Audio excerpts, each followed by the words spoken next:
चलिए अब अपन अगला केस देखते हैं।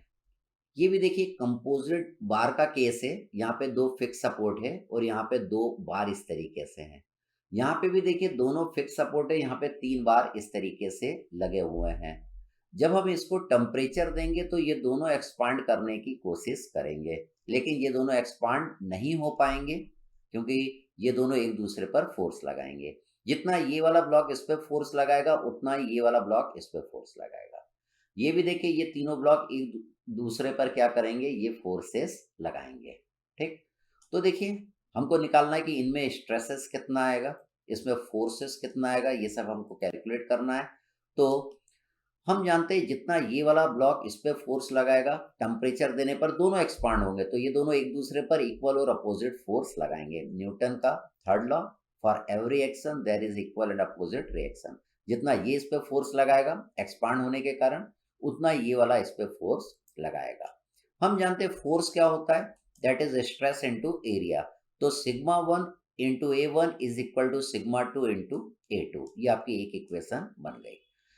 अब सेकंड हमको कंपैटिबिलिटी इक्वेशन बनाना है।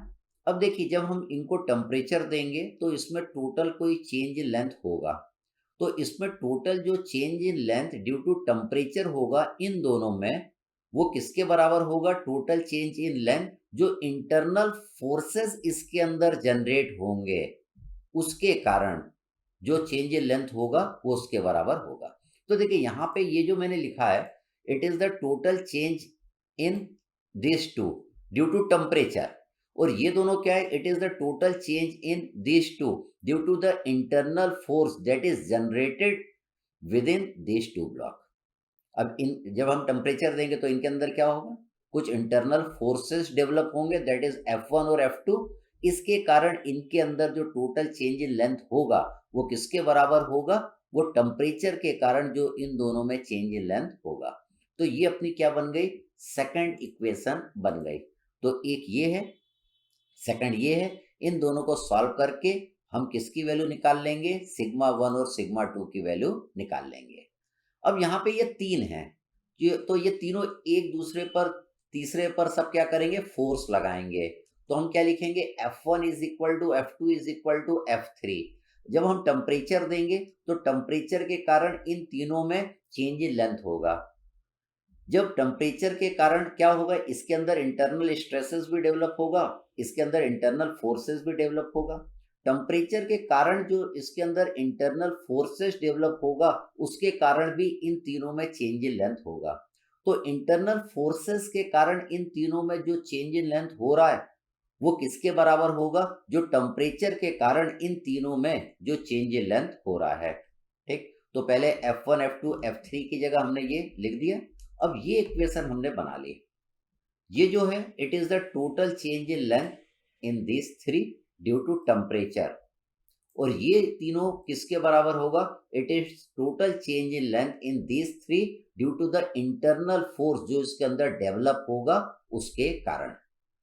यहाँ पे दो ही था तो ये total change in this two due to temperature के कारण है, और जब टेम्परेचर जनरेट होगा तो क्या होगा, इनके अंदर इंटरनल फोर्सेस भी डेवलप होगा, उसके कारण टोटल चेंज इन लेंथ इतना है। तो दोनों के कारण टोटल चेंज इन लेंथ क्या रहेगी, बराबर रहेगी। तो ये इक्वेशंस हमको ध्यान में रखना है। एक अंतिम केस हम करते हैं जिसकी जरूरत हमको प्रॉब्लम में पड़ेगी। देखिए हमने ये केस पहले कर चुके हैं। यहाँ पे देखिए हमने फोर्स लगाया, हमको क्या करना है, हमने F फोर्स लगाया, हमको निकालना स्ट्रेस ड्यू टू लोड। इस लोड के कारण इन दोनों में स्ट्रेस निकालना है, और यहाँ पे इन दोनों में हमको क्या निकालना है, स्ट्रेस निकालना है, लेकिन स्ट्रेस ड्यू टू टेम्परेचर के कारण निकालना है। यहाँ पे alpha C is greater than alpha S। देखिए जब यहाँ पे आप फोर्स लगाएंगे, इन दोनों को दबाएंगे दबाएंगे तो इन दोनों के अंदर क्या आएगा, कंप्रेशन आएगा, कंप्रेसिव फोर्स जनरेट होगा। यहाँ पे फोर्स कहाँ लगेगा, आपका ऊपर की ओर लगेगा, और इसमें भी फोर्स कहाँ लगेगा, ऊपर की ओर लगेगा, पूरे सर्कल में ऊपर की ओर लगेगा। ये आपका क्या है, पूरा सर्कल है, यहाँ पे भी ऊपर लग रहा है, यहाँ पे भी ऊपर लग रहा है, यहाँ पे भी ऊपर लग रहा है, पूरे सर्कल में ये क्या लग रहा है, ऊपर फोर्सेस लग रहे हैं। तो इसमें जो फोर्सेस लग रहे हैं उसको मैंने क्या बोला, फोर्स इन स्पेस। ठीक, फोर्स इन स्टील और ये क्या हो गया, फोर्स इन कॉपर, ये चारों तरफ लग रहे हैं। तो एक इक्वेशन आप क्या बनाएंगे, force in copper plus force in steel is equal to F. हम क्या लिखेंगे, पहली equation force in steel plus force in copper is equal to F. ये अपनी क्या बनी, इक्विलिब्रियम इक्वेशन आपकी बनी। अब देखिए, जब आप इसको दबाएंगे तो इन दोनों में चेंज इन लेंथ क्या होगा, बराबर होगा। जितना चेंज इन लेंथ कॉपर में होगा उतना ही चेंज इन लेंथ किस में होगा, स्टील में आपका होगा। तो सेकंड इक्वेशन अपन लिख सकते हैं, change in length in steel is equal to change in length in copper. Change in length का फॉर्मूला आप जानते हैं, that is equal to F L upon A E. तो ये दो इक्वेशन आपकी बन गई। तो ये change in length in steel हो गया और ये change in length in copper हो गया। तो देखिए, इन दोनों इक्वेशन को अगर आप सॉल्व करेंगे तो क्या निकल के आ जाएगा, फोर्स इन स्टील और फोर्स इन कॉपर आ जाएगा। फोर्स को आप एरिया से डिवाइड कर देंगे तो क्या निकल के आ जाएगा, स्ट्रेस आपका निकल के आ जाएगा। अगर आपको निकालना है कि इनमें चेंज इन लेंथ कितना होगा, तो आइदर ये वाले फॉर्मूले का यूज कर लीजिए या ये वाले फॉर्मूले का यूज कर लीजिए, तो change in length in steel और change in length in copper पता चल जाएगा। वो दोनों क्या आएंगे, बराबर आएंगे। तो ये आपने अभी इसमें क्या निकाला, फोर्स निकाला, स्ट्रेस निकाला और चेंज इन लेंथ निकाला। वो किसके कारण निकाला, इस लोड के कारण निकाला। अब यहाँ पे आप वही चीज निकालेंगे, लेकिन किसके कारण निकालेंगे, टेम्परेचर के कारण निकालेंगे। यहाँ पे देखिए, अल्फा सी की वैल्यू ग्रेटर है अल्फा एस से, तो जिसका अल्फा ज्यादा रहता है उसमें कंप्रेसिव फोर्स आता है, और जिसमें अल्फा कम रहता है उसमें क्या आता है, टेंसाइल फोर्स आता है। तो यहाँ पे जितना कंप्रेसिव फोर्स आएगा किसके अंदर, कॉपर के अंदर, उतना ही टेंसाइल फोर्स आएगा किसके अंदर आएगा, स्टील के अंदर आपका आएगा। तो आप क्या लिख सकते हैं, देखिए यहाँ पे मैंने लिखा है, यहाँ पे मैंने लिखा है compressive force in copper is equal to tensile force in steel. तो यहां पे हमने क्या लिखा है, कंप्रेसिव फोर्स इन कॉपर। देखिए, कंप्रेसिव फोर्स आपका कॉपर में आ रहा है, किसके बराबर है, टेंसाइल फोर्स इन स्टील के वो बराबर है। तो यहाँ पे इसको दो दो नहीं समझिएगा, ये पूरे सर्कल में एफ एस ऊपर की ओर लगेगा, पूरे सर्कल में एफ एस आपका ऊपर की ओर लगेगा, ये पूरा एफ एस है। तो आपने क्या लिखा, आपने लिखा compressive force in copper is equal to tensile force in steel, मतलब F C is equal to F S आपने लिखा। अब यह बन गई आपकी इक्वेशन नंबर 1। अब सेकंड हमको क्या बनाना, देखिए फोर्स की जगह आप क्या लिख सकते हैं, स्ट्रेस इनटू एरिया, यहाँ पे स्ट्रेस इनटू एरिया। अब सेकंड हमको क्या बनाना पड़ेगा, कंपैटिबिलिटी इक्वेशन बनाना पड़ेगा। अब देखिए, जिसका अल्फा ज्यादा है उसमें कंप्रेसिव फोर्स आएगा, तो जिसका अल्फा ज्यादा रहता है, तो देखिए कंपोजिट बार के लिए मैंने आपको कंपैटिबिलिटी इक्वेशन बनाना सिखाया था। तो ये कंपैटिबिलिटी इक्वेशन कंपोजिट बार में 2 बार या 3 बार एक दूसरे से क्या होते हैं, जुड़े रहते हैं। तो यहाँ पे आपने क्या किया, alpha copper T length of copper, यहाँ पे आपने माइनस लिखा है। यहाँ पे माइनस क्यों लिखा है, क्योंकि अल्फा कॉपर आपका क्या है, ज्यादा है। ये ज्यादा है तो ये ज्यादा लंबा होना चाहेगा, लेकिन नहीं हो पाएगा। क्यों नहीं हो पाएगा, क्योंकि उसके साथ स्टील जुड़ा हुआ है, तो इसके अंदर कंप्रेसिव स्ट्रेस आएगा कॉपर के अंदर। और स्टील वाला चूंकि इसका अल्फा कम है तो ये कम लंबा हो पाएगा, लेकिन चूंकि ये कॉपर के साथ जुड़ा हुआ है, ये जितना लंबा होना चाहिए उससे ज्यादा लंबा हो जाएगा, क्योंकि कॉपर इसको अपने साथ खींच लेगा। तो इसके अंदर क्या आएगा, टेंसाइल फोर्स आएगा, इसलिए ये ज्यादा लंबा होगा। इसलिए यहाँ पे मैंने क्या करा था, प्लस लिखा था। ये हमने पढ़ा था कब, जब हमने कंपोजिट बार पढ़ा था। अब देखिए, यहाँ पे आपने इस फोर्स के कारण, इस वर्टिकल फोर्स के कारण इन दोनों के अंदर फोर्स निकाला, स्ट्रेस निकाला, चेंज इन लेंथ निकाला। यहाँ पे आपने टेम्परेचर के कारण इन दोनों में फोर्स निकाला, स्ट्रेस निकाला और चेंज इन लेंथ निकाला। अब दोनों केस को मैं मर्ज कर देता हूँ, यहाँ पे मैं फोर्स को भी लगाता हूँ और इसको टेम्परेचर भी देता हूँ। यहाँ पे फोर्स भी लगा दिया और मैंने टेम्परेचर भी दे दिया। देखिए, इस लोड के कारण इसमें भी कंप्रेशन आ रहा है और इसमें भी कंप्रेशन आ रहा है। टेम्परेचर के कारण इसमें कंप्रेशन आ रहा है और इसमें टेंशन आ रहा है, ये आपने देखा। अब देखिए, composite bar. If combined load and temperature act on it, यहाँ पे लोड भी लग रहा है और टेम्परेचर भी अपन ने दे दिया, तो स्ट्रेस ड्यू टू लोड के कारण स्ट्रेस की वैल्यू देखिए, on copper is compressive, on steel is also compressive. Load के कारण दोनों में स्ट्रेस कैसा आएगा, कंप्रेसिव आएगा। टेम्परेचर के कारण आप देखिएगा, स्ट्रेस ड्यू टू टेम्परेचर इन दोनों में, on copper it is compressive and on steel it is tensile. अब हमें तो नेट स्ट्रेस निकालना पड़ेगा, तो कॉपर में देखिए, दोनों केस में कॉपर में क्या आ रहा है, कंप्रेसिव आ रहा है, तो इसको जोड़ देंगे। और स्टील में देखिए, दोनों केस में क्या आ रहा है, एक में कंप्रेसिव आ रहा है लोड के कारण, लेकिन टेम्परेचर के कारण स्टील में क्या आ रहा है, टेंसाइल आ रहा है, तो इसको अपने को माइनस करना पड़ेगा।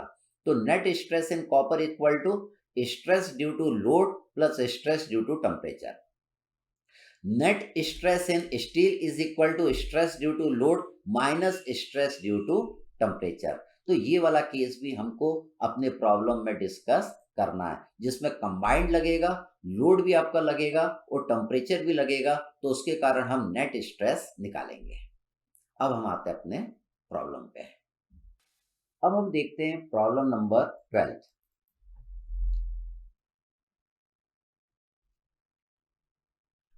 तो देखिए, आपको ये कंपोजिट बार दिया हुआ है। A composite bar is rigidly fitted at the end A and B as shown in the figure. Determine the reaction at the support when the temperature rises by 20 degree centigrade. E आपको दिया हुआ है, aluminium का भी और steel का भी, alpha aluminium और अल्फा स्टील आपको दिया हुआ है। तो देखिए, इसमें हमको क्या करना पड़ेगा, एक इक्विलिब्रियम इक्वेशन बनाना पड़ेगा, एक कंपैटिबिलिटी इक्वेशन आपको बनाना पड़ेगा। तो देखिए, जब आप इसको टेम्परेचर देंगे तो ये दोनों एक्सपांड होगा, लेकिन दोनों एक्सपांड नहीं हो पाएगा क्योंकि ये दोनों एक दूसरे पर फोर्स लगाएंगे। तो जितना फोर्स एल्युमिनियम स्टील पे लगाएगा, उतना स्टील क्या करेगा, एल्युमिनियम पे लगाएगा। तो हम क्या पहली इक्वेशन बना लिया, force in aluminium is equal to force in steel. Second देखिए, हमें कंपैटिबिलिटी इक्वेशन बनाना पड़ेगा। जब आप इनको टेम्परेचर देंगे तो ये दोनों टेम्परेचर के कारण एक्सपांड होंगे, तो ये दोनों देखिए नेट एक्सपांशन इनका टेम्परेचर के कारण इतना होगा। जब इसको टेम्परेचर देंगे तो इसके अंदर इंटरनल फोर्सेस भी डेवलप हो जाएंगे, वो फोर्सेस के कारण इनमें जो नेट चेंज इन लेंथ आएगा वो इन दोनों के सम के जितना आएगा। चेंज इन लेंथ क्या होता है, FL/A। तो ये आपकी दो इक्वेशन बन गई। अब हम क्या करेंगे, इन दोनों इक्वेशन को सॉल्व कर लेंगे, तो you will get the value of force in aluminium and force in steel. अब देखिए, इसको हम सॉल्व करते हैं। हमने क्या किया, हमने देखिए अल्फा एल्युमिनियम यहाँ पे पुट कर दिया, टी हमने टेम्परेचर देखिए हमको कितना दिया हुआ था, कितना रेज हुआ, that is 20 degree centigrade. 20 degree centigrade हमने टेम्परेचर को बढ़ाया है, इसलिए देखिए यहाँ पे टी की जगह मैंने क्या लिखा है, that is 20 degree centigrade. Length आपको दिया हुआ है एल्युमिनियम का 1 मीटर, इसलिए यहाँ पे 1000 लिख दिया। अल्फा स्टील आपको दिया हुआ है क्वेश्चन में, टी आपका कितना है 20, लेंथ सेकंड, स्टील वाले की लेंथ कितना है 3 मीटर, तो इसको मैंने 3000 लिख दिया। इसी तरह FL/A एरिया ऑफ एल्युमिनियम ले लेंगे, एरिया ऑफ एल्युमिनियम आपको दिया हुआ है दैट इज 600, इसलिए 600 ले लिया। ई की वैल्यू आपको गीगा पास्कल में दिया हुआ था, ई की वैल्यू देखिए आपको गीगा पास्कल में दिया हुआ था, इसको मैंने किस में ले लिया है, न्यूटन पर mm² में ले लिया है।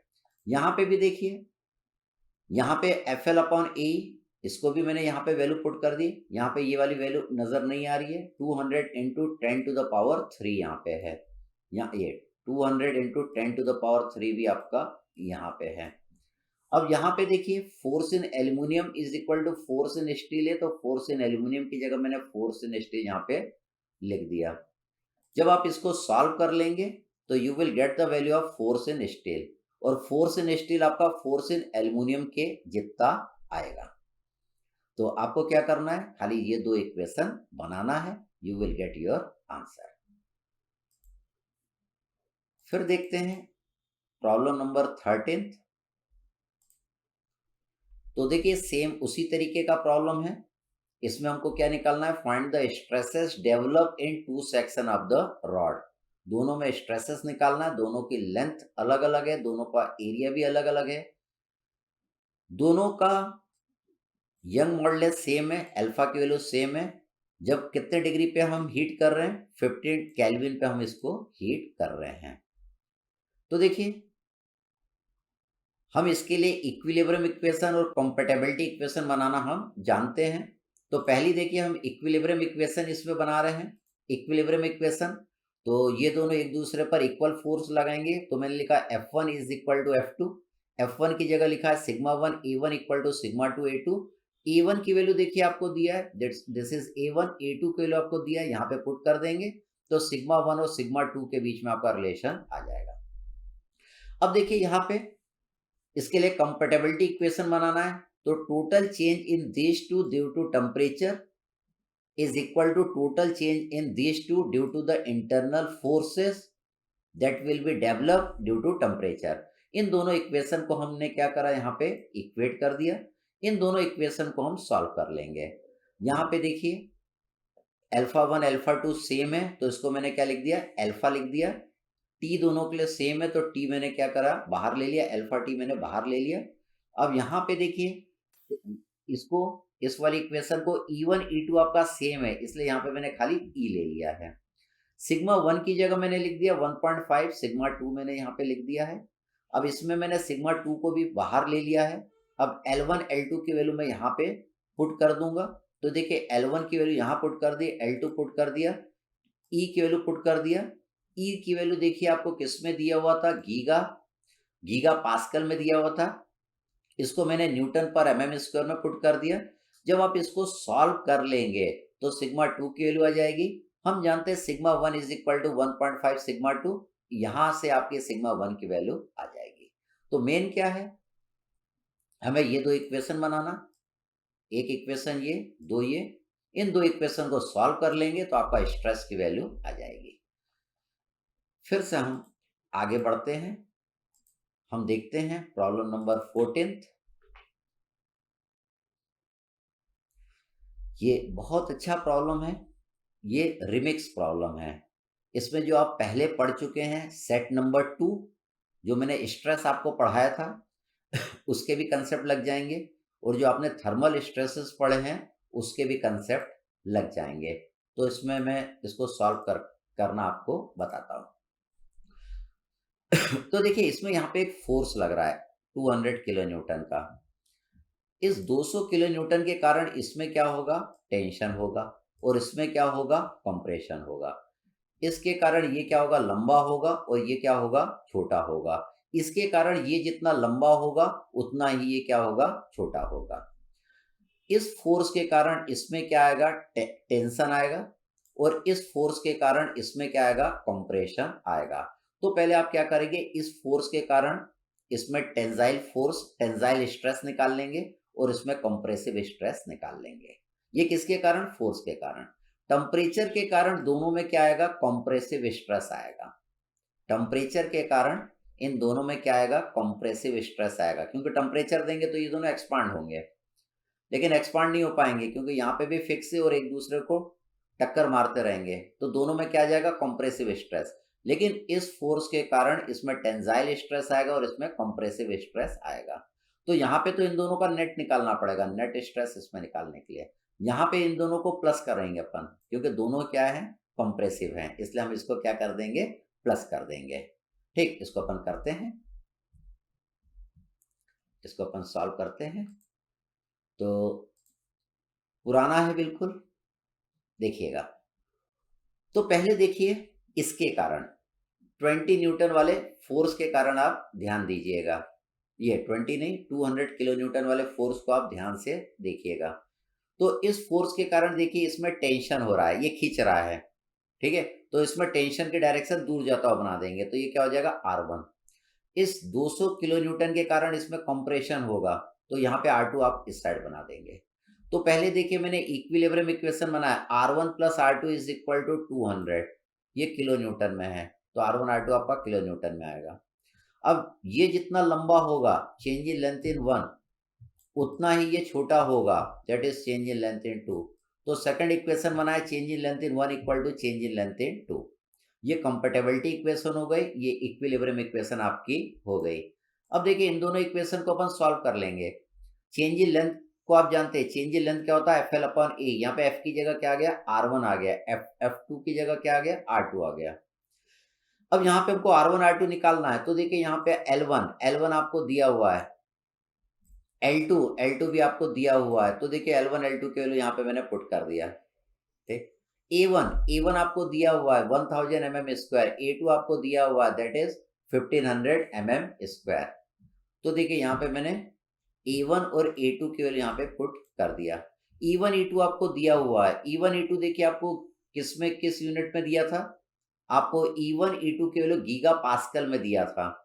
E1 E2 की वैल्यू गीगा पास्कल में दिया था, तो यहाँ पे मैंने गीगा पास्कल में ही पुट करा है, जरूरत नहीं कि न्यूटन पर mm स्क्वायर में कन्वर्ट करें।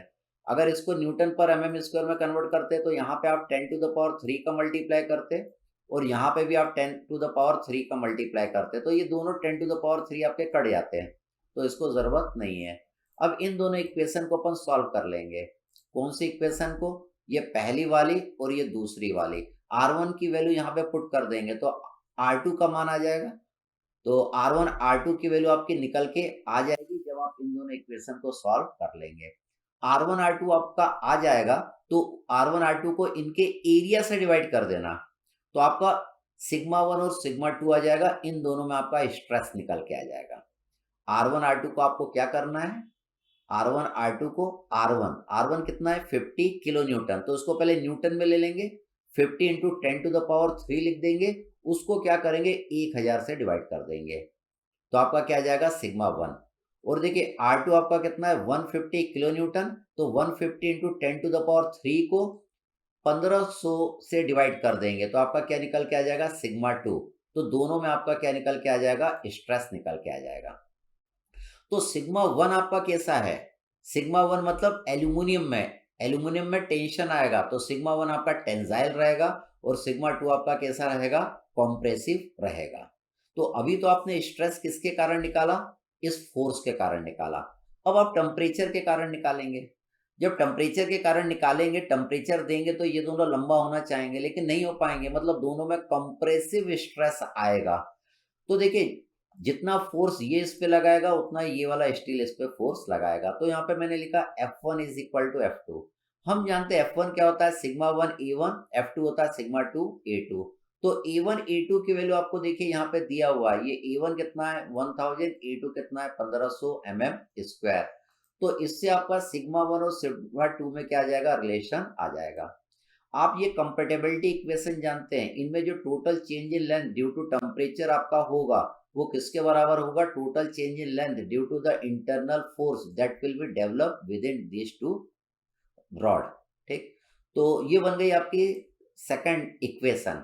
हम इन दोनों इक्वेशन को सॉल्व कर लेंगे, ये वाली और ये वाली, इन दोनों को सॉल्व कर लेंगे तो सिग्मा 1 और सिग्मा 2 की वैल्यू आ जाएगी और दोनों की स्ट्रेस की वैल्यू क्या रहेगी, कंप्रेसिव रहेगी, क्योंकि टेम्परेचर के कारण दोनों में कंप्रेसिव स्ट्रेस आएगा। अब हमें टोटल स्ट्रेस निकालना है एल्यूमिनियम में। एल्यूमिनियम में देखिए यहाँ पे टेंजाइल है और एल्यूमिनियम में यहाँ पे क्या है, कंप्रेसिव है, तो ये टेंजाइल हो गया और ये क्या हो गया, कंप्रेसिव स्ट्रेस होगा। माइनस करना पड़ेगा क्योंकि दोनों का नेचर क्या है, अलग अलग है। तो कंप्रेसिव स्ट्रेस आपका क्या है, ज्यादा है, तो एल्युमिनियम में जो नेट स्ट्रेस आएगी वो कैसी आएगी, कंप्रेसिव आएगी। और सेकंड आपका आपको किस में निकालना है, स्टील में निकालना है। तो स्टील में देखिए लोड के कारण भी कंप्रेसिव आ रहा है और टेम्परेचर के कारण भी कंप्रेसिव आ रहा है, दोनों के कारण यहाँ पे देखिए कंप्रेसिव आ रहा है, तो दोनों को जोड़ देंगे, जोड़ने के कारण नेट कैसा आएगा, कंप्रेसिव ही आएगा। तो इस तरीके से हम इस प्रॉब्लम को करते हैं। बहुत अच्छा प्रॉब्लम है, आप इसको खुद से सॉल्व करके ये वैल्यूज निकालिएगा। फिर हम आगे बढ़ते हैं। अब हम देखते हैं प्रॉब्लम नंबर 15। तो यहाँ पे भी देखिए कंपोजिट बार दिए हुए हैं लेकिन यहाँ पे 3 बार वाला है। तो ये वाला केस हम डील पहले डिस्कस कर चुके हैं अपने थ्योरी पोर्शन में।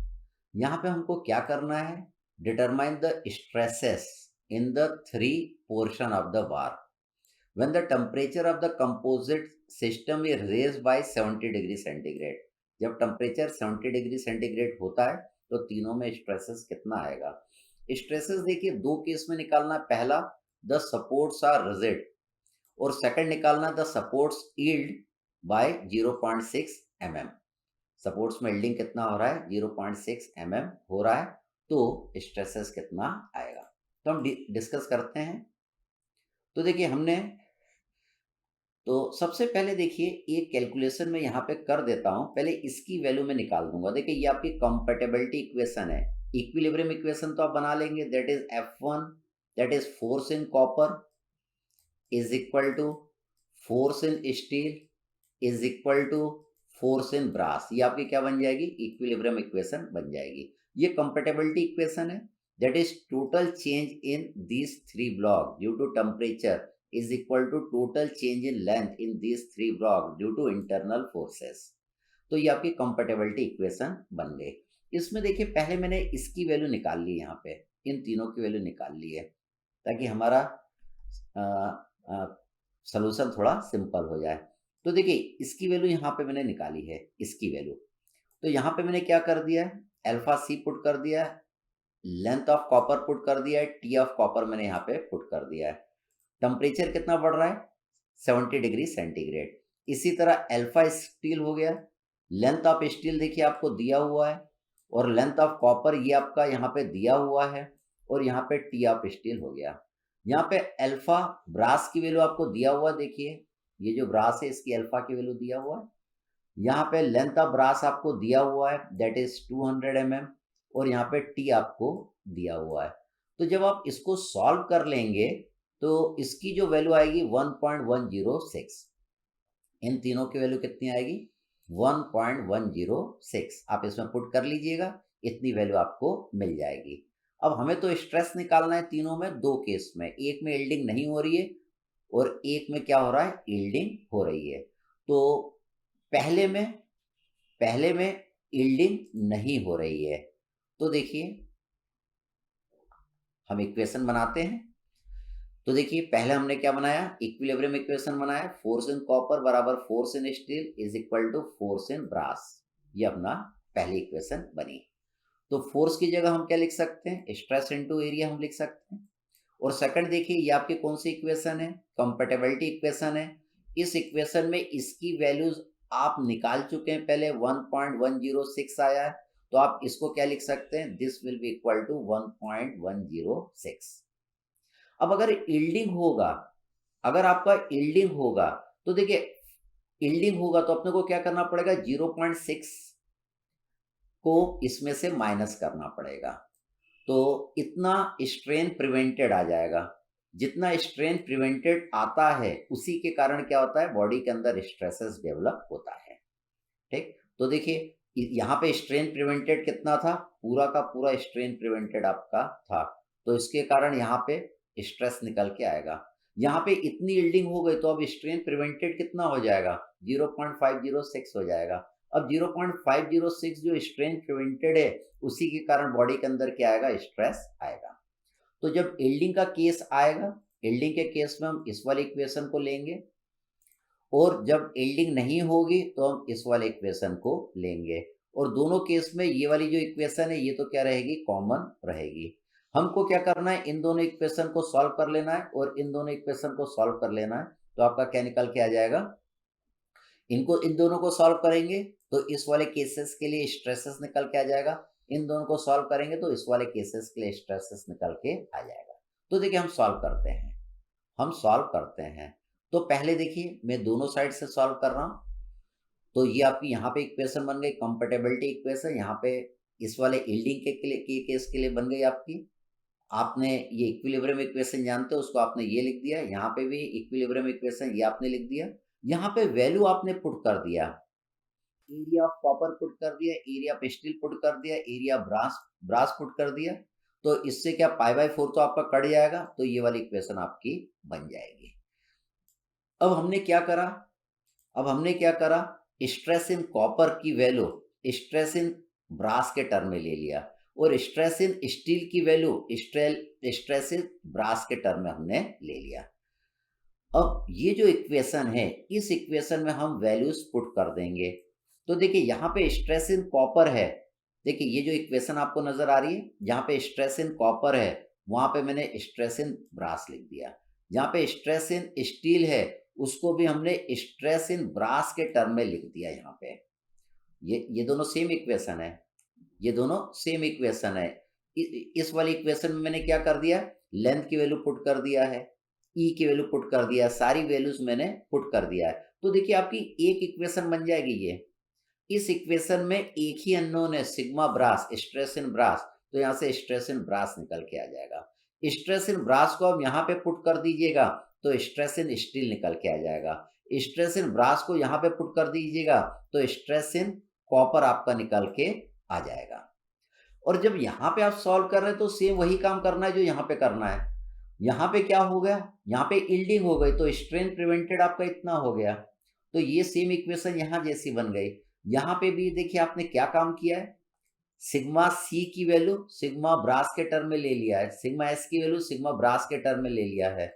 अब ये जो आपकी इक्वेशन है यहाँ पे देखिए मैं वैल्यू पुट कर दिया हूँ, किसकी, लेंथ की और ई की। लेंथ ई की वैल्यू मैंने यहाँ पे पुट कर दी।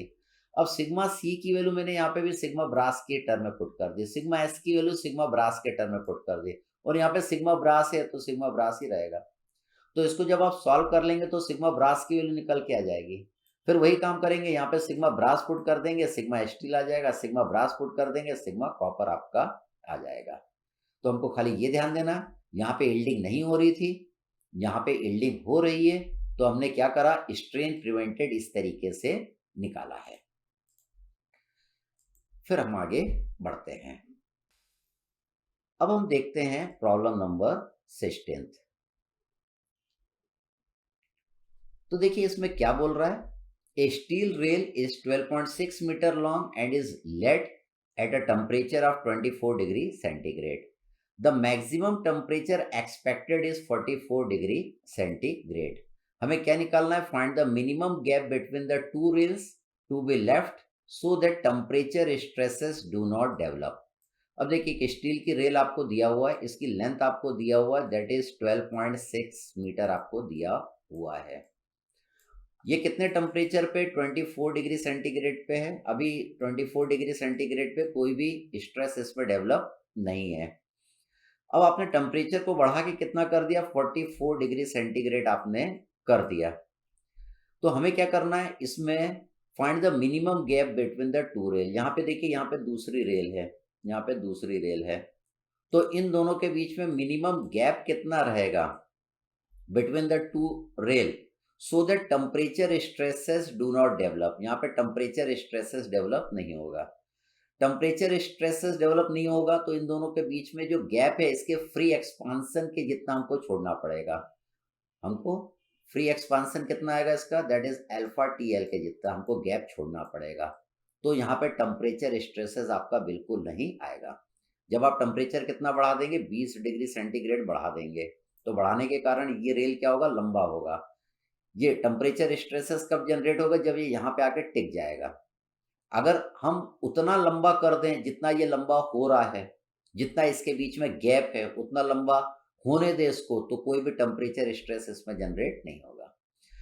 सेकंड निकालना है, calculate the thermal stresses develop if in the rail if no expansion joint is provided. तो देखिए अगर हम इसको एक्सपांसन नहीं होने दें, इसको क्या करें, यहीं पर ले आए, यहीं तक ले आए, तो अब तो क्या होगा, आप टेम्परेचर देंगे तो ये एक्सपांड नहीं हो पाएगा, तो इसके अंदर क्या होगा, ये रुक जाएगा यहाँ पे, तो इसके अंदर थर्मल स्ट्रेसेस डेवलप हो जाएगा।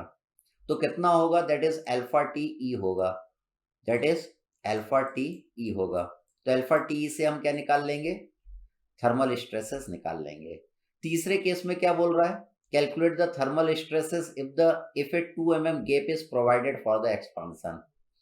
2 mm की अगर हमने गैप दे दिया इसके बीच में, नहीं, कितना दे दिया, एक्सपांसन कितना होने दिया, 2 mm का होने दिया, मतलब ये इसको हमने कितना होने दिया, यहां तक होने दिया, एक्सपांसन 2 mm होने दिया, ये 2 mm होने दिया। एक्चुअल में कितना हो रहा था, एक्चुअल में मान लीजिए इतना हो रहा है, उसमें से 2 mm को आप माइनस कर देंगे तो क्या हो जाएगा, स्ट्रेन प्रिवेंटेड आपका निकल के आ जाएगा। तो जितना स्ट्रेन आपका प्रिवेंटेड होगा उसी के कारण इसमें क्या आएगा, स्ट्रेस आपका आएगा। ठीक, तो चलिए हम ये सारे मिलके ये वाले सारे केसेस हम देखते हैं। तो पहला केस हम देखते हैं। पहला केस ये आपका फिगर है, बोल रहा है कि estimate the minimum gap between the two rail to be left so that temperature stresses do not develop. तो आप जानते हैं कि मिनिमम गैप लेफ्ट किसके बराबर आना चाहिए, फ्री एक्सपांसन के जितना आना चाहिए। ये मान लीजिए दो रेल है, तो इसको जो फ्री एक्सपांसन हो रहा है उतना ही अगर हम इसमें गैप दे देंगे तो क्या होगा, इसके अंदर टेम्परेचर स्ट्रेस डेवलप नहीं होगा। तो अब कितना लिख देंगे, अल्फा टी एल कर देंगे। अल्फा दिया है, टी देखिए इन दोनों को माइनस कर देंगे तो टी की वैल्यू आ जाएगा। लेंथ आपको दिया है 12.6 मीटर, इसको यहाँ पे एमएम कर दिया, एमएम में ले लिया। तो इससे आपका क्या आ जाएगा, ये गैप आपको पता चल जाएगा जो कि फ्री एक्सपांसन के जितना आएगा। सेकंड इसने बोला calculate the thermal stresses develop in the rail if no expansion joint is provided. मतलब कोई भी एक्सपांसन जॉइंट नहीं है, ये देखिए मतलब ये जुड़ा हुआ है मान लीजिए, तो ये एक्सपांड नहीं हो सकता यहाँ पे। तो कितना आएगा, थर्मल स्ट्रेसेस कितना आएगा, अल्फा टी ई के जितना आएगा। अल्फा आपको दिया है, टी आप जानते हैं 20 डिग्री सेंटीग्रेड, ई की वैल्यू आपको दिया है, यहाँ पे ये ई की वैल्यू भी आपको दिया है और ये आपकी अल्फा की वैल्यू दिया है। तो इससे आपका क्या आ जाएगा, स्ट्रेस आ जाएगा। फिर इसमें बोल रहा है if 2 mm gap is provided for the expansion, 2 mm का अगर हमने गैप दे दिया तो इसमें स्ट्रेस कितना आएगा। तो देखिए 2 mm का अगर गैप दे देंगे तो स्ट्रेन प्रिवेंटेड आपका इतना आएगा, दिस इज स्ट्रेन प्रिवेंटेड। तो alpha T L minus del अपन लिखते थे, तो डेल की वैल्यू कितनी आ जाएगी, यहाँ पे 2 mm आ जाएगी, डेल की वैल्यू 2 mm। तो इसमें अपन वैल्यू पुट कर देंगे तो आपका स्ट्रेस इतना आ जाएगा, स्ट्रेस इतना। इसको करने का एक और तरीका देखिए, फ्री एक्सपांसन कितना हो रहा है, 3.024 हो रहा है ना।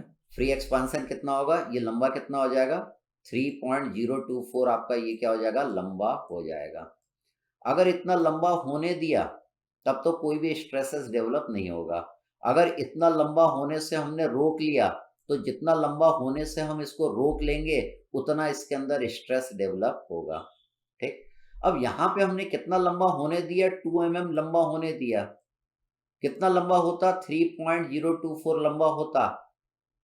अब हमने कितना लंबा होने दिया, 2 mm इसको लंबा होने दिया, तो इतना हमने प्रिवेंट कर लिया इसको लंबा होने से। मतलब 3.024 माइनस 2 अपन कर देंगे तो वो क्या आ जाएगा, स्ट्रेन प्रिवेंटेड। तो जितना हम स्ट्रेन प्रिवेंट करेंगे उसी के कारण इसके अंदर क्या होगा, स्ट्रेस डेवलप होगा। तो देखिए मैंने क्या करा, 3.024 माइनस 2 कर दिया, तो इतना लंबा होने से हमने रोक लिया। तो स्ट्रेस क्या होता है, स्ट्रेन प्रिवेंटेड इनटू ई होता है। स्ट्रेन प्रिवेंटेड मतलब change in length upon original length, ये आपका क्या आ जाएगा, स्ट्रेन आ जाएगा, स्ट्रेन प्रिवेंटेड आ जाएगा। स्ट्रेन क्या होता है, change in length upon original length. तो ये स्ट्रेन प्रिवेंटेड में ई का मल्टीप्लाई करेंगे तब भी आपका स्ट्रेस निकल के आ जाएगा। तो देखिए ये जो स्ट्रेस है और यहाँ से स्ट्रेस आ रही है, दोनों क्या आ रही है, सेम आ रही है। ये दोनों सेम चीज है, ये दोनों सेम चीज हैं, खाली सोचने का थोड़ा तरीका अलग है। यहाँ पे भी वही काम कर रहे हैं, अल्फा टी एल से आपकी किसकी वैल्यू आ जाएगी, अल्फा टी एल जब आप कर रहे हैं तो आपकी किसकी कितनी वैल्यू आ जाएगी, 3.024 आ जाएगा। अल्फा टी एल से कितना आ जाएगा, 3.024 में से 2 माइनस कर रहे हैं और यहाँ पे भी मैं वही काम कर रहा हूँ, 3.024 माइनस 2। अंतिम केस में बोल रहा है if the stress develop is 20 mega newton per metre square, what is the gap left between the rail. अगर स्ट्रेस कितना आना चाहिए इसमें, 20 mega newton per metre square आना चाहिए, तो गैप कितना होना चाहिए रेल के बीच में, हमें वो गैप निकालना है। मतलब हमें क्या निकालना है, डेल की वैल्यू निकालना है। हम जानते हैं चेंज इन लेंथ क्या होगा, alpha T L minus del. Alpha T L minus del है, इसी के कारण आपका स्ट्रेस जनरेट होगा। अल्फा टी एल देखिए मान लीजिए ये आपका बार है, ये इतना लंबा हुआ, ये फ्री एक्सपांसन है, ये आपका कितना है, अल्फा टी एल है। ठीक, और डेल आपका क्या है, ये आपका डेल है, ये आपका क्या है, डेल है। तो ये बोल रहा है कि इसके अंदर जो स्ट्रेस डेवलप हो रहा है वो 20 mega newton per metre square हो रहा है। तो हमें क्या निकालना है, हमें गैप निकालना है। हमें गैप निकालना है। तो 20 mega newton per metre square जो स्ट्रेस डेवलप हो रहा है वो इतना स्ट्रेन प्रिवेंटेड के कारण हो रहा है। ये इतना स्ट्रेन प्रिवेंटेड कितना आएगा, अल्फा टीएल माइनस डेल कर देंगे। ठीक, अब देखिए चेंज इन लेंथ का ये भी फॉर्मूला आप जानते हैं, that is stress into length upon E. ये कहां से आया, आप तो फॉर्मूला पढ़े हैं, that is F L upon E आपने पढ़ा है। तो एफ बाई ए हम करेंगे तो स्ट्रेस आ जाएगा, तो मैंने इसको लिख दिया स्ट्रेस इनटू लेंथ बाय ई लिख दिया। तो हम क्या करेंगे, इन दोनों को इक्वेट कर देंगे, ये भी चेंज इन लेंथ है और ये भी चेंज इन लेंथ है। तो मैंने लिखा alpha T L minus del equal to ये। यहाँ पे देखिए आपको किसकी वैल्यू दिया है, स्ट्रेस की वैल्यू यहाँ पे दिया हुआ है। लेंथ की वैल्यू मीटर में था, एमएम में पुट कर दिया, ई की वैल्यू आपको दिया हुआ है, अल्फा की वैल्यू आपको दिया हुआ है, टी आप जानते हैं 20 डिग्री सेंटीग्रेड, लेंथ आप एमएम में यहाँ पे पुट कर दिया। इसको सॉल्व कर लेंगे तो क्या आ जाएगा, डेल की वैल्यू आपके निकल के आ जाएगी। तो डेल आपका अगर इतना रहेगा तो आपका क्या रहेगा, स्ट्रेस की वैल्यू आपकी इतनी निकल के आएगी। एक और हम प्रॉब्लम देखते हैं इसी तरीके का, प्रॉब्लम नंबर 17। तो देखिए हम इसको सॉल्व करते हैं, आप वीडियो रोक के इसको सॉल्व करने का प्रयास कीजिएगा, मैं इसको सॉल्व करके आपको बताता हूं।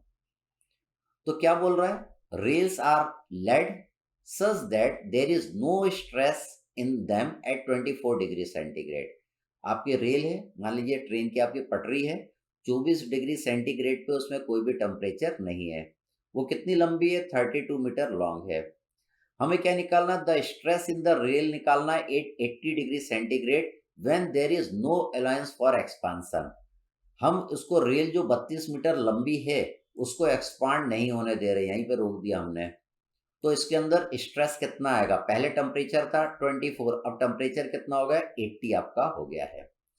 तो when there is no allowance for the expansion, stress कितना आता है, अल्फा टी ई के जितना आता है।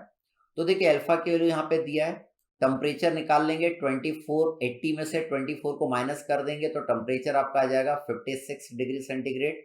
ई की वैल्यू आपको देखिए गीगा पास्कल में दिया है, 10 टू द पावर 3 से मल्टीप्लाई कर देंगे तो न्यूटन पर एमएम स्क्वायर में आ जाएगा। तो देखिए स्ट्रेस आ गया, किस केस में स्ट्रेस आ गया, when there is no allowance for the expansion. ठीक, सेकंड हमें क्या निकालना, the stress in the rail at 80 degree centigrade when there is an expansion allowance of 8 mm per rail. हम देखिए ये आपको ट्रेन की पटरी दिया था, ठीक है, ये ट्रेन की पटरी आपको दिया था। अब इसमें जो एक्सपांशन हम प्रोवाइड कर रहे हैं वो कितना प्रोवाइड कर रहे हैं, 8 mm का हम एक्सपांशन उसको प्रोवाइड कर रहे हैं।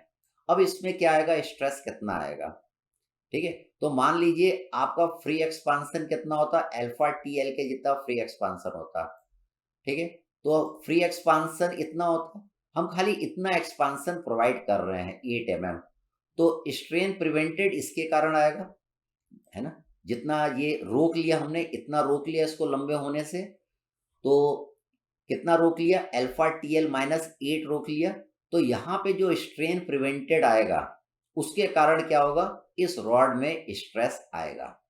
तो देखिए यहाँ पे क्या करेंगे, sigma is equal to alpha T L minus 8 into E by L.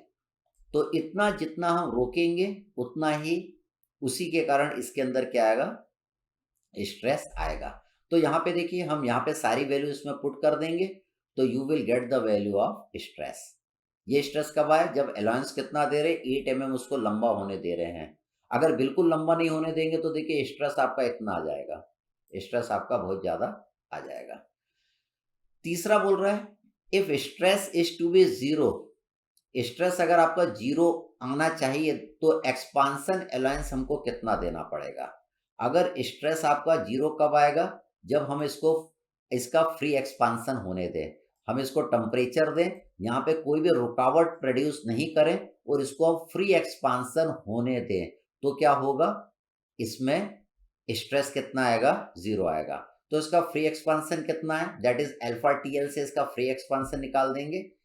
तो फ्री एक्सपांशन कितना आया, 19.712 mm। अगर हम जगह यहाँ पे छोड़ के रखेंगे तो इसके अंदर कोई भी स्ट्रेस आपका नहीं आएगा। चौथा आपको बोल रहा है the maximum temperature for no stress in the rail when the expansion allowance is 8 mm।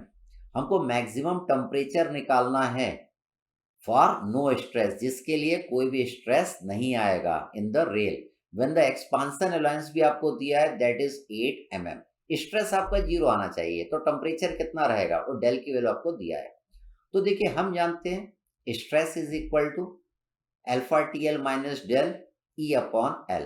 तो स्ट्रेस जीरो आना चाहिए, तो स्ट्रेस को देखिए यहाँ पे मैंने जीरो कर दिया, तो ये एल इधर जाएगा तो जीरो हो जाएगा, ई नीचे आएगा तो जीरो आ जाएगा, तो डेल बराबर कितना आ जाएगा, अल्फा टी एल आ जाएगा।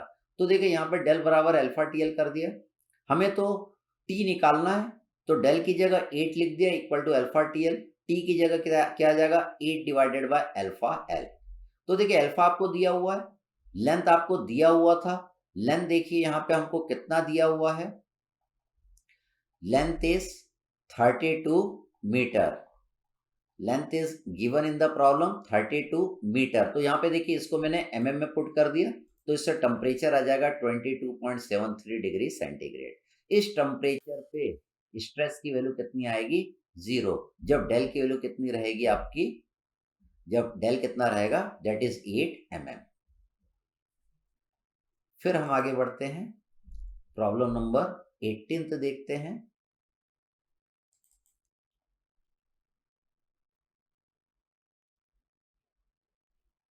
तो प्रॉब्लम नंबर 18 इसी तरीके का पहले हम प्रॉब्लम कर चुके हैं।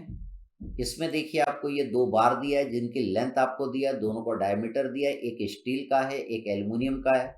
अल्फा की वैल्यू एल्युमिनियम के लिए दिया है, अल्फा की वैल्यू स्टील के लिए दिया है, ई की वैल्यू भी देखिए दोनों के लिए दिया हुआ है। टेम्परेचर पहले कितना है 20 डिग्री सेंटीग्रेड, बाद में बढ़ा के हमने कितना कर दिया 40 डिग्री सेंटीग्रेड। हमें क्या निकालना है, हमें निकालना है the bar are stress free, what will be the stresses in the two bars निकालना है हम दो। When the temperature is 20 degree, है ना, देखिए 40 डिग्री सेंट क्या बोल रहा है, the bar are stress free at 40 degree centigrade, what will be the stresses in two bars when the temperature is 20 degree centigrade. 20 degree centigrade पे इनमें stresses कितना आएगा। तो पहले में कोई भी यील्डिंग नहीं हो रही है, और सेकंड में यील्डिंग कितनी हो रही है 0.1 mm हो रही है। ठीक, देखते हैं। इस केस के लिए भी मैंने आपको इक्विलिब्रियम इक्वेशन और कंपैटिबिलिटी इक्वेशन बनाना सिखाया है। तो देखिए जब टेम्परेचर देंगे तो ये दोनों एक्सपांड होने की कोशिश करेंगे, लेकिन एक्सपांड नहीं हो पाएंगे क्योंकि एक दूसरे को ये टक्कर मारेंगे, दोनों को रोकेंगे ये दोनों एक्सपांड होने से। जब ये दोनों रोकेंगे एक दूसरे को एक्सपांड होने से, दोनों में क्या आएगा, कंप्रेसिव स्ट्रेस आपका आएगा। ये दोनों एक दूसरे पर इक्वल और अपोजिट फोर्स लगाएंगे, तो मैंने लिखा force in aluminium equal to force in steel. Force आप जानते हैं क्या होता है, स्ट्रेस इनटू एरिया होता है। तो देखिए यहाँ पे एरिया डायमीटर की वैल्यू आपको दिया हुआ है दोनों का, तो डायमीटर दिया तो π/4 डी स्क्वायर लिखेंगे, तो दोनों साइड का π/4 कट जाएगा, खाली डी स्क्वायर बचेगा। तो यहाँ पे stress in aluminium is equal to 4 time stress in steel की वैल्यू आपकी निकल के आ जाएगी। इसके बाद देखिए ये हमने कंपैटिबिलिटी इक्वेशन बनाया, total change in length in this two block due to temperature is equal to total change in length in this two block due to the internal forces. तो टोटल चेंज इन लेंथ दोनों में क्या होगी, बराबर होगी, जो temperature के कारण होगी वही इंटरनल फोर्स के कारण होगी। यहाँ पे देखिए मैंने इसकी वैल्यू निकाल लिया है, ये देखिए यहाँ पे ये मैंने ये सॉल्व कर लिया, ये सारी वैल्यू यहाँ पे मैंने पुट कर दी। यहाँ पे भी देखिए लेंथ पुट कर दिया, length of aluminium, length of steel, E of aluminium, E of steel. तो देखिए आपकी ये वाली इक्वेशन बन जाएगी। एक इक्वेशन आपकी ये है और दूसरी इक्वेशन आपकी ये है। इन दोनों इक्वेशन को सॉल्व कर लेंगे तो क्या आ जाएगा, सिग्मा एल्युमिनियम और सिग्मा स्टील की वैल्यू आ जाएगा। तो इससे जो सिग्मा आएगा जिस उसमें यील्डिंग क्या रहेगी, कोई भी यील्डिंग नहीं होगी। लेकिन एक केस में उसने बोला है कि यील्डिंग भी हो रही है, तो यील्डिंग वाले केस में क्या करेंगे, इसमें क्या करेंगे माइनस डेल कर देंगे, माइनस इस वाली वैल्यू में से जितनी यील्डिंग हो रही है उसको अपन माइनस कर देंगे। फिर इन दोनों इक्वेशन को सॉल्व कर लेंगे तो यील्डिंग के कारण इसमें कितना स्ट्रेस आएगा वो आपका कैलकुलेट हो जाएगा। देखते हैं यहाँ पे देखिए, यहाँ पे ये आपकी इक्वेशन है, यहाँ पे कोई भी यील्डिंग नहीं हो रही है, तो देखिए जो अल्फा टी एल से जो वैल्यू आई थी वही लिखा है। जब इसमें यील्डिंग होगी तो इसमें से हम क्या करेंगे 0.1 को हम माइनस कर देंगे। अब इसके बाद हमको क्या करना है, इन दोनों इक्वेशन को सॉल्व कर लेना है। तो यहाँ पे सिग्मा ए की जगह 4 टाइम्स सिग्मा एस पुट कर दिया, तो सिग्मा एस और सिग्मा ए आ गया, एल्यूमिनियम और स्टील में स्ट्रेस आ गया। वही काम मैंने इस वाली इक्वेशन में करा, जब यील्डिंग हो रही है 0.1 mm, तो सिग्मा ए की जगह यहाँ पे भी देखिए 4 टाइम्स सिग्मा एस पुट कर दिया, इसको सॉल्व कर लेंगे तो सिग्मा एस और सिग्मा एल्यूमिनियम आपका इतना आ जाएगा। तो इस तरीके से हम इस प्रॉब्लम को सॉल्व कर लेंगे। फिर हम आगे बढ़ते हैं। अब हम देखते हैं प्रॉब्लम नंबर 19।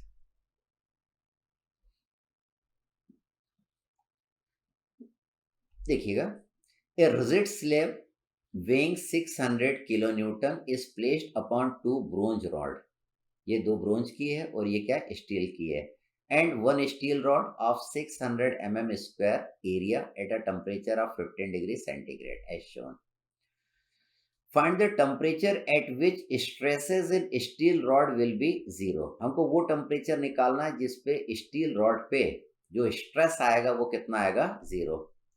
अब स्टील रॉड पे जब स्ट्रेस 0 आएगा मतलब इस पे कोई भी लोड नहीं आएगा, मतलब वो लोड किस पे चले जाएगा, इन दोनों पे चले जाएगा। तो ये भी देखिए कंपोजिट बार वाला एग्जांपल है। अब इसमें अगर आप ध्यान दें कि अल्फा ब्रोंज आपका ज्यादा है और अल्फा स्टील क्या आपका कम है। जिसमें अल्फा ज्यादा रहता है उसमें क्या होता है, कंप्रेसिव स्ट्रेस आता है। जिसका अल्फा कम रहता है उसमें क्या आता है, टेंसाइल स्ट्रेस आता है। ठीक, अब किस तरीके से हम प्रॉब्लम को करेंगे, तो देखिए हम पहले ये कंपैटिबिलिटी इक्वेशन बनाना जानते हैं। हम क्या जानते हैं, जिसका अल्फा ज्यादा आता है उसमें कंप्रेसिव स्ट्रेस आता है, तो यहाँ पे हमको क्या करना पड़ेगा, माइनस। और अल्फा स्टील क्या है, कम है, तो यहाँ पे हमको क्या करना पड़ेगा, प्लस हमको करना पड़ेगा। तो ये कंपोजिट इक्वेशन बनाना हमने अपने थ्योरी में सीखा था। अब इसने क्या बोला है, वो टेम्परेचर निकालना है जिस टेम्परेचर पे स्टील में स्ट्रेस कितना हो जाएगा, 0 आपका हो जाएगा। तो स्ट्रेस इन स्टील की वैल्यू आपको दिया है, कितना दिया है, 0। तो इस इक्वेशन में अगर स्ट्रेस इन स्टील की वैल्यू मैं 0 कर दूंगा तो आपकी ये वाली इक्वेशन बन जाएगी। ये बना ली हमने। अब देखिए स्ट्रेस इन ब्रोंज की जगह मैंने क्या लिख दिया, force in bronze divided by area of bronze. Stress की जगह मैंने क्या लिख दिया, फोर्स पर यूनिट एरिया मैंने लिख दिया। तो ये देखिए ये वाली इक्वेशन आपकी बन गई। ठीक, इस इक्वेशन को आप ध्यान से देखिएगा। अब देखिए हमको वो टेम्परेचर निकालना जिस टेम्परेचर पे इसमें स्ट्रेस की वैल्यू कितनी हो जाए, 0। अगर इसमें स्ट्रेस की वैल्यू 0 हो जाएगी तो ये जो लोड है, ये टोटल लोड किस में आ जाएगा, इसमें आ जाएगा। मतलब 600 किलो न्यूटन में 300 किलो न्यूटन इसमें आ जाएगा और 300 किलो न्यूटन आपका इसमें आ जाएगा। देखिए किस तरीके से, है ना। देखिए टोटल लोड इज ब्रोंज आपको निकालना, तो 600 इंटू 10⁻³ डिवाइडेड बाय 2 कर दिया, तो दोनों में कितना आ गया, 300 किलो न्यूटन, मतलब 300 इंटू 10⁻³ हमने कर दिया। तो फोर्स इन ब्रोंज आपने निकाल लिया, तो ये आपने निकाल लिया, इसकी वैल्यू आपने निकाल लिया। अब ये सारी वैल्यू देखिए हम अपने प्रॉब्लम में पुट कर देंगे। हमारी इस इक्वेशन को ध्यान से देखिएगा, इस इक्वेशन को मैंने यहाँ पे लिख लिया है। इस इक्वेशन में हमने क्या करा है, सारी वैल्यू पुट कर दिया है। अल्फा ब्रोंज आपको दिया है, ये टी आपको निकालना है। ये वो टी है जिस टेम्परेचर पे स्ट्रेस इन स्टील की वैल्यू कितनी आएगी, 0 आएगी। लेंथ ऑफ ब्रोंज आपको दिया हुआ है, अल्फा स्टील आपको दिया है, ये टी आपको निकालना है, लेंथ ऑफ स्टील आपको दिया है। फोर्स इन ब्रोंज आपने निकाल लिया, 300 इंटू 10⁻³। लेंथ ऑफ ब्रोंज आपको दिया है, दोनों का एरिया सेम है, 6000 mm square. E of bronze देखिए आपको यहाँ पे दिया हुआ है, 80 गीगा पास्कल दिया है, इसको मैंने न्यूटन पर mm स्क्वायर में कन्वर्ट कर लिया। अब इसको जब आप सॉल्व कर लेंगे तो टी की वैल्यू इतने डिग्री सेंटीग्रेड आपकी निकल के आ जाएगी। तो बिल्कुल सिंपल प्रॉब्लम है, खाली ये ध्यान देना है कि अगर इस पे स्ट्रेस 0 आएगा मतलब इसमें कोई भी लोड नहीं आएगा, इसमें लोड नहीं आएगा तो लोड किसमें चले जाएगा, इन दोनों में आपका चले जाएगा। तो 600 किलो न्यूटन 300 इसमें आ जाएगा, 300 आपका इसमें आ जाएगा। तो चूंकि इसमें कोई भी फोर्स या स्ट्रेस नहीं आ रहा है इसलिए सिग्मा एस की वैल्यू यहाँ पे 0 कर देंगे, तो ये पूरी टर्म आपकी 0 हो जाएगी, इक्वेशन ये बन जाएगी। स्ट्रेस की जगह मैंने फोर्स पर यूनिट एरिया लिख दिया। फिर से हम देखते हैं प्रॉब्लम नंबर 20।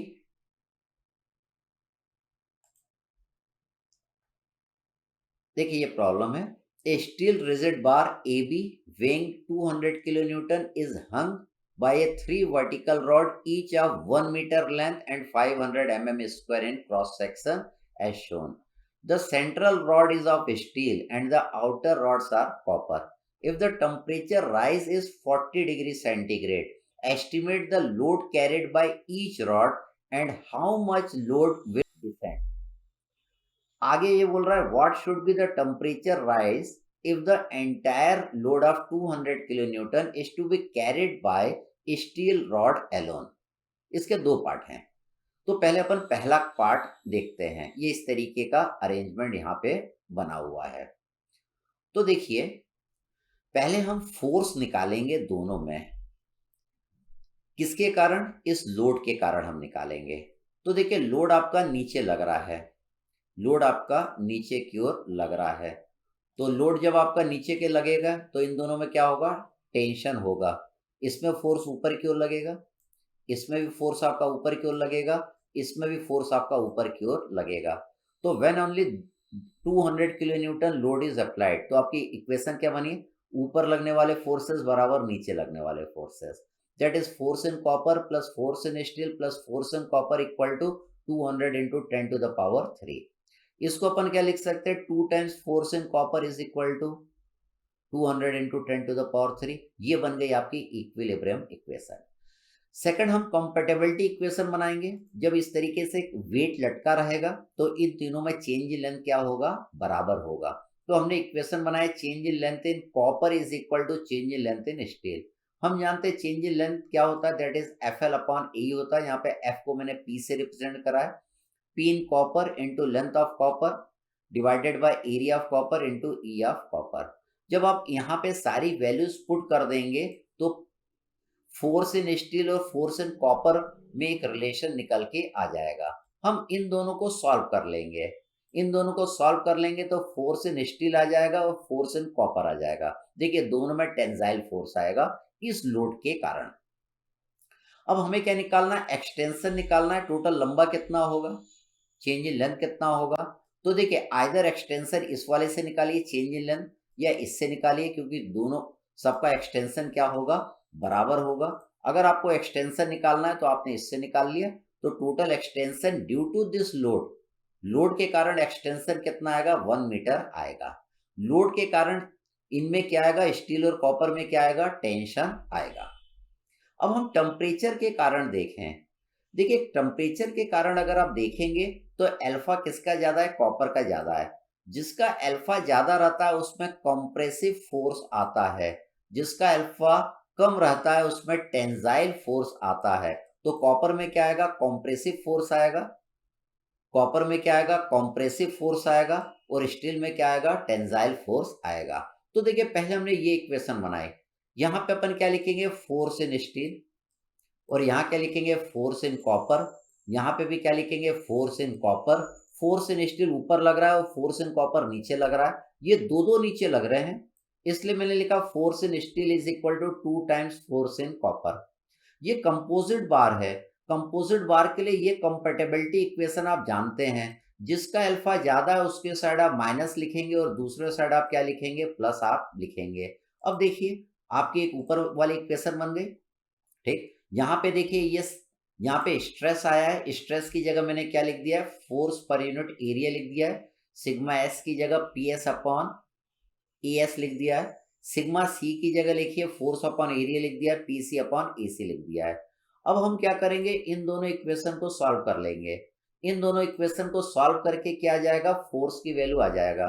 तो देखिए कॉपर में आपका कंप्रेसिव फोर्स आ रहा है, क्योंकि कॉपर का अल्फा की वैल्यू क्या है? ज्यादा। और स्टील में आपका क्या आ रहा है? टेंसाइल फोर्स आ रहा है। तो स्टील में बेटा स्टील में इतना टेंसाइल फोर्स आपका आएगा। अब हमें चेंज इन लेंथ निकालना है। कॉपर और स्टील में टेम्परेचर के कारण कितना होगा? आइदर इससे निकालिए चेंज इन लेंथ कॉपर वाले से, या स्टील से निकालिए चेंज इन लेंथ। टेम्परेचर के कारण दोनों से चेंज इन लेंथ क्या आएगा? आपका बराबर आएगा। तो देखिए हमने एक्सटेंशन ड्यू टू टेम्परेचर निकाला। आइदर आप इस वाले से निकालिए या इससे निकालिए, दोनों से चेंज इन लेंथ क्या आएगा? बराबर आएगा, 0.6 आएगा mm। अब देखिए लोड के कारण इतना आ रहा है चेंज इन लेंथ और टेम्परेचर के कारण इतना चेंज इन लेंथ आ रहा है। अब हमें नेट फोर्स निकालना है। देखिए, लोड के कारण स्टील में क्या आ रहा है, टेंशन आ रहा है, टेम्परेचर के कारण स्टील में क्या आ रहा है, टेंशन आ रहा है। तो देखिए दोनों को मैंने जोड़ दिया। लोड के कारण कॉपर में क्या आ रहा है, टेंशन आ रहा है, और टेम्परेचर के कारण कॉपर में क्या आ रहा है, कंप्रेशन आ रहा है। लोड के कारण टेंशन और टेम्परेचर के कारण इसमें कंप्रेशन। तो इसमें मैंने क्या करा, नेट फोर्स निकालने के लिए मैंने इसको माइनस कर दिया है। तो नेट स्टील में कितना आएगा, 112 किलो न्यूटन का टेंजाइल आएगा। दोनों ही टेंशन थे, दोनों को ही अपन ने जोड़ दिया था तो टेंशन ही आएगा। और यहाँ पे देखिए 50 का टेंशन था और 6 किलो न्यूटन का कंप्रेशन था, तो नेट कितना बचेगा, 44 किलो न्यूटन का टेंशन बचेगा, क्योंकि टेंशन ज्यादा है। तो इस तरीके से ये प्रॉब्लम आपका होता है। फिर से हम आगे बढ़ते हैं, अगले प्रॉब्लम को देखते हैं। अब हम देखते हैं प्रॉब्लम नंबर 21।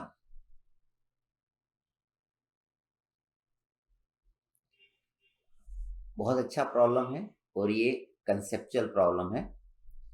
देखिए, a rigid bar A B C is pinned at A पे ये पिन्ड है। यहाँ पे मान लीजिए पिन जॉइंट है या हिंज जॉइंट भी आप इसको बोल सकते हैं। यहाँ पे is connected by a steel bar CE and a copper bar BD as shown in the figure. If the temperature of the whole assembly is raised by 40 degrees centigrade, find the stresses induced in steel and copper rod. देखिए, ये आपका जो arrangement है इस वाले problem में ये इस तरीके से है। ये कॉपर का है, ये स्टील का है, दोनों की लेंथ आपको दिया हुआ है, दोनों का एरिया आपको दिया हुआ है। स्टील का ये एरिया है, ये आपका कॉपर का एरिया है। ये यंग मॉडुलस स्टील का है, ये यंग मॉडुलस आपका कॉपर का है। ये अल्फा की वैल्यू दिया है स्टील की, ये अल्फा की वैल्यू कॉपर का है।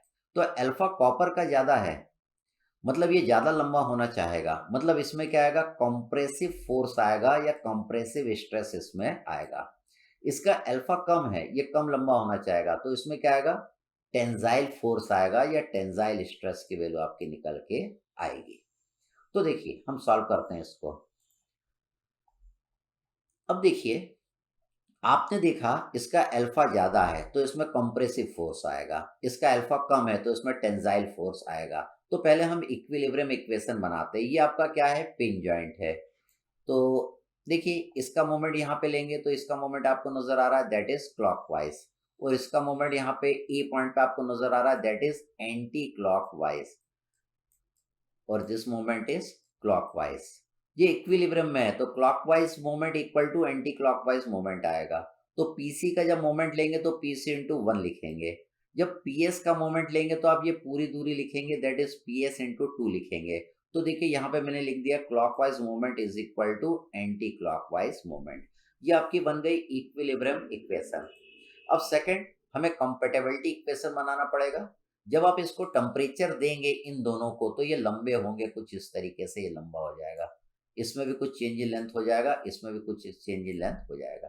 ये ज्यादा लंबा होने की कोशिश करेगा लेकिन उतना लंबा नहीं हो पाएगा, थोड़ा कम लंबा होगा। ये कम लंबा होगा क्योंकि अल्फा की वैल्यू कम है, लेकिन ये ज्यादा लंबा हो जाएगा क्योंकि ये लंबा होगा, तो ये अपने साथ इसको खींच लेगा। तो देखिए, इसकी मैं आपको एक दिखाता हूँ कैसा फिगर ये बन जाएगा। ये आपका ऐसा फिगर बन जाएगा। एक्चुअल में ये जो आपका था, ये वाला, ये आपका क्या था, कॉपर वाला था। कॉपर का अल्फा ज्यादा था, मतलब कॉपर वाला इतना लंबा होना चाहिए था, लेकिन कॉपर वाला इससे स्टील वाले के साथ जुड़ा हुआ है, तो देखिए ये इतना कम लंबा हो पाया। ये चेंज इन लेंथ आ गया। ये चेंज इन लेंथ किसके कारण आया, ये जो फोर्स जनरेट हुआ पीसी, इसके कारण इतना ये चेंज इन लेंथ कम हुआ। अब देखिए, ये जो स्टील वाला है वो खाली इतना लंबा होना चाहिए था, लेकिन उसमें इतना ज्यादा लंबा हो गया ये डेल एस। ये किसके कारण हुआ, पीएस के कारण हुआ, है ना। ये पीएस कौन लगा रहा है, ये जब लंबा हो रहा है तो इस पर पीएस लगा रहा है। ये लंबा हो रहा है, इसको खींच रहा है।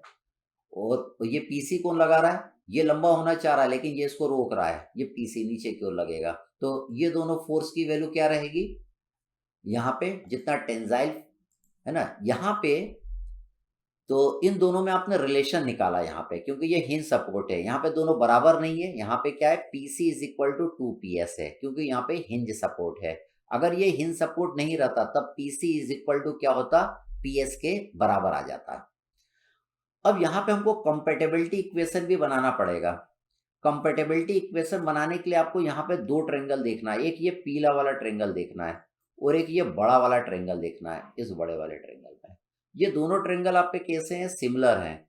अगर ये दोनों ट्रेंगल सिमिलर हैं तो आप क्या लिख सकते हैं, छोटे वाले ट्रेंगल का परपेंडिकुलर डिवाइडेड बाय छोटे वाले ट्रेंगल का बेस इज इक्वल टू बड़े वाले ट्रेंगल का परपेंडिकुलर डिवाइडेड बाय बड़े वाले ट्रेंगल का बेस। अब छोटे वाले ट्रेंगल का आपको परपेंडिकुलर निकालना है, ये निकालना है, तो आप क्या करेंगे, alpha C T L minus del C कर देंगे तो इसका परपेंडिकुलर आ जाएगा। तो देखिए alpha C T L minus del C मैंने कर दिया, डिवाइडेड बाय 1 लिखेंगे, ये 1 हो जाएगा। फिर इसका परपेंडिकुलर निकालेंगे तो अल्फा एस टी लेंथ, इसका लेंथ ले लेंगे, स्टील का ये वाला लेंथ ले लेंगे, ठीक, प्लस क्या करेंगे डेल एस, इन दोनों को अपन ऐड कर देंगे तो इसका परपेंडिकुलर आ जाएगा। इसका बेस निकालना है तो 2 प्लस 2 कर दें, 1 प्लस 1 कर देंगे, दैट इज 2 आपका आ जाएगा। तो ये आपकी क्या बन गई, कंपेटेबिलिटी इक्वेशन बन गई। अब यहाँ पे देखिए change in length in copper और change in length in steel, change in length आप जानते हैं एफ एल अपॉन ए ही होता है, एफ की जगह यहाँ पे मैंने पी फोर्स लिया है, force P copper, length of copper, area of copper, E of copper. तो डेल सी की वैल्यू मैं यहाँ पे पुट कर दूंगा, डेल एस की वैल्यू मैं यहाँ पे पुट कर दूंगा, तो आपकी इक्वेशन जो बन जाएगी, आपकी इक्वेशन देखिए, आपकी जो इक्वेशन बन जाएगी, मैंने दोनों डेल की वैल्यू यहाँ पे मैंने पुट कर दी है, आपकी ये वाली इक्वेशन बन जाएगी। एक इक्वेशन आप ये जानते हैं, PC is equal to 2 time PS. अब जहां पे भी पीसी लिखा रहेगा वहां पे मैं 2 टाइम्स पीएस पुट कर दूंगा तो एक इक्वेशन बन जाएगी पीएस के टर्म में, उसको सॉल्व कर लेंगे तो पीएस की वैल्यू आपके निकल के आ जाएगी। इन दोनों इक्वेशन को अपन सॉल्व कर रहे हैं, सारी वैल्यूज हम पुट कर देंगे इसमें। तो देखिए यहाँ पे जितनी भी वैल्यूज हैं, यहाँ पे देखिए सारी वैल्यूज मैंने यहाँ पे पुट कर दी, आप लोग खुद से पुट करिएगा तो आपकी ये वाली इक्वेशन बन जाएगी, ठीक। तो इसको जब आप सॉल्व कर लेंगे इन वैल्यूज को तो इसकी वैल्यू इतनी आ जाएगी, जिस बराबर इन दोनों के सम के जितना। अब इसके बाद हमको क्या करना है, इसको सॉल्व कर लेना है, हम खाली इसको सॉल्व करते जा रहे हैं। हमने क्या करा, इसको सॉल्व करा, ये बनाया, फिर इसकी जगह सारी वैल्यू पुट करी, ये बनाया, फिर इसकी जगह सारी वैल्यू पुट कर रहे हैं और इसको सॉल्व कर लिया। इसको जब आप सॉल्व कर लेंगे तो आपकी इतनी वैल्यू आ जाएगी। अब इसको अपन सॉल्व करके पीएस की वैल्यू यहाँ से निकाल लेंगे, इसी को सॉल्व करना मैंने यहाँ पे दिखाया है। यहाँ पे जो ऊपर इक्वेशन दी है इसी को मैंने सॉल्व कर लिया। एल की जगह length of steel, length of steel की जगह देखिए यहाँ पे वैल्यू पुट कर दिया, दैट इज 600, और लेंथ ऑफ कॉपर की वैल्यू यहाँ पे 800 मैंने पुट कर दिया क्योंकि 0.8 मीटर आपको दिया है। एरिया ऑफ स्टील आपको दिया हुआ है, एरिया ऑफ स्टील कितना है, 400 है, तो एरिया ऑफ स्टील यहाँ पे पुट कर दिया। ई ऑफ स्टील आपको दिया हुआ है, ई ऑफ स्टील कितना है, 2 × 10⁵। इसी तरह एरिया ऑफ कॉपर मैंने यहाँ पे पुट कर दिया, एरिया ऑफ कॉपर आपको दिया है, ई ऑफ कॉपर आपको दिया है, ये यहाँ पे मैंने पुट कर दिया। जब आप इसको सॉल्व कर लेंगे तो आपका पीएस की वैल्यू आ जाएगी। तो इस प्रॉब्लम में मेन क्या है, आपकी ये दो इक्वेशन बनाना है। एक तो ये कंपेटेबिलिटी इक्वेशन मैंने किस तरीके से बनाई है, क्या लॉजिक लगाई है, दूसरी ये इक्विलिब्रियम इक्वेशन हमने कैसे बनाई है। कंडीशन ऑफ इक्विलिब्रियम होता है sigma H0, sigma V0, sigma M0। तो यहाँ पे सिग्मा M को 0 किया, सिग्मा V को 0 नहीं कर सकते क्योंकि यहाँ पे भी जो फोर्स लगेगा VA, अगर सिग्मा V को 0 करते तो VA को भी आपको लेना पड़ता क्योंकि यहाँ पे एक पिन जॉइंट है। तो इसको न लेना पड़े इसलिए मैंने इक्विलिब्रियम इक्वेशन में सिग्मा M इक्वल टू 0 करा, यहाँ पे मैंने मोमेंट ले लिया, तो यहाँ पे जो फोर्स लगता भी उसका मोमेंट यहाँ पे कितना हो जाता, 0, और सिग्मा V 0 करता तो इसको भी अपने को लेना पड़ता है जिसकी वैल्यू निकालने में हमको दिक्कत जाती है। तो ये वाली आपने क्या बना लिया, इक्विलिब्रियम इक्वेशन बना लिया, ठीक। फिर हम आगे बढ़ते हैं, अगला प्रॉब्लम देखते हैं। अब हम देखते हैं प्रॉब्लम नंबर 23। ओके, देखिए इसमें दिया है एक copper flat measuring 60 mm into 30 mm is braced to another 60 mm into 60 mm mild steel flat as shown. If the combination is heated to 120 degree centigrade, क्या निकालना है? The stresses produce in each of the bar निकालना है। Shear stress which tends to rupture the brazing, ये निकालना है। तीसरा, shear stress की वैल्यू निकालना है। शेयर फोर्स भी निकालना है, शेयर स्ट्रेस भी निकालना है, और स्ट्रेस प्रोड्यूस इन ईच बार भी निकालना है। ठीक, तो ये देखिए, अगर आप फिगर को इस व्यू में देखेंगे तो आपको डायमेंशंस इतने क्लियर नहीं हो पाएंगे। तो फिगर कैसा रहेगा एक्चुअल में, मैं आपको वो दिखाता हूँ। तो अल्फा की वैल्यू आपको दिया हुआ है कॉपर स्टील, ई की वैल्यू दिया है कॉपर स्टील, और लेंथ आपको दिया हुआ है, लेंथ इज 400 mm। तो देखिए, इस प्रॉब्लम को कुछ इस तरीके से आपको इमेजिन करना पड़ेगा। ये इस तरीके का है, ये स्टील का है, ये कॉपर को यहाँ पे ब्रेजिंग से हमने इन दोनों को यहाँ पे जोड़ दिया है। तो इसका जो शियर स्ट्रेस आएगा, यहाँ पे शियर स्ट्रेस आपका लगेगा इस सरफेस के ऊपर, वो आपको निकालना है। तो यहाँ पे पहले शियर फोर्स निकालना पड़ेगा। तो यहाँ पे जो फोर्स लगेगा और यहाँ पे जो फोर्स लगेगा, वही यहाँ पे शियर फोर्स रहेगा। देखिए, जब आप इसको टेम्परेचर देंगे, जब आप इसको टेम्परेचर देंगे तो अल्फा किसका ज्यादा आपको नजर आ रहा है? अल्फा देखिए यहाँ पे कॉपर का आपको नजर आ रहा है। तो ये कॉपर वाला ज्यादा लंबा होना चाहेगा, ये ज्यादा लंबा होना चाहेगा। तो इसमें क्या आएगा? कंप्रेसिव स्ट्रेस आएगा, और इसमें क्या आएगा? टेंसाइल स्ट्रेस आएगा। अब देखिए, ये इधर रहेगा, है ना? इसमें ये ज्यादा लंबा होना चाहेगा, लेकिन नहीं हो पाएगा ये ज्यादा लंबा। मतलब इसमें क्या होगा? अंदर की ओर फोर्स लगेगा, और इसमें क्या लगेगा? बाहर की ओर फोर्स लगेगा, ऐसे।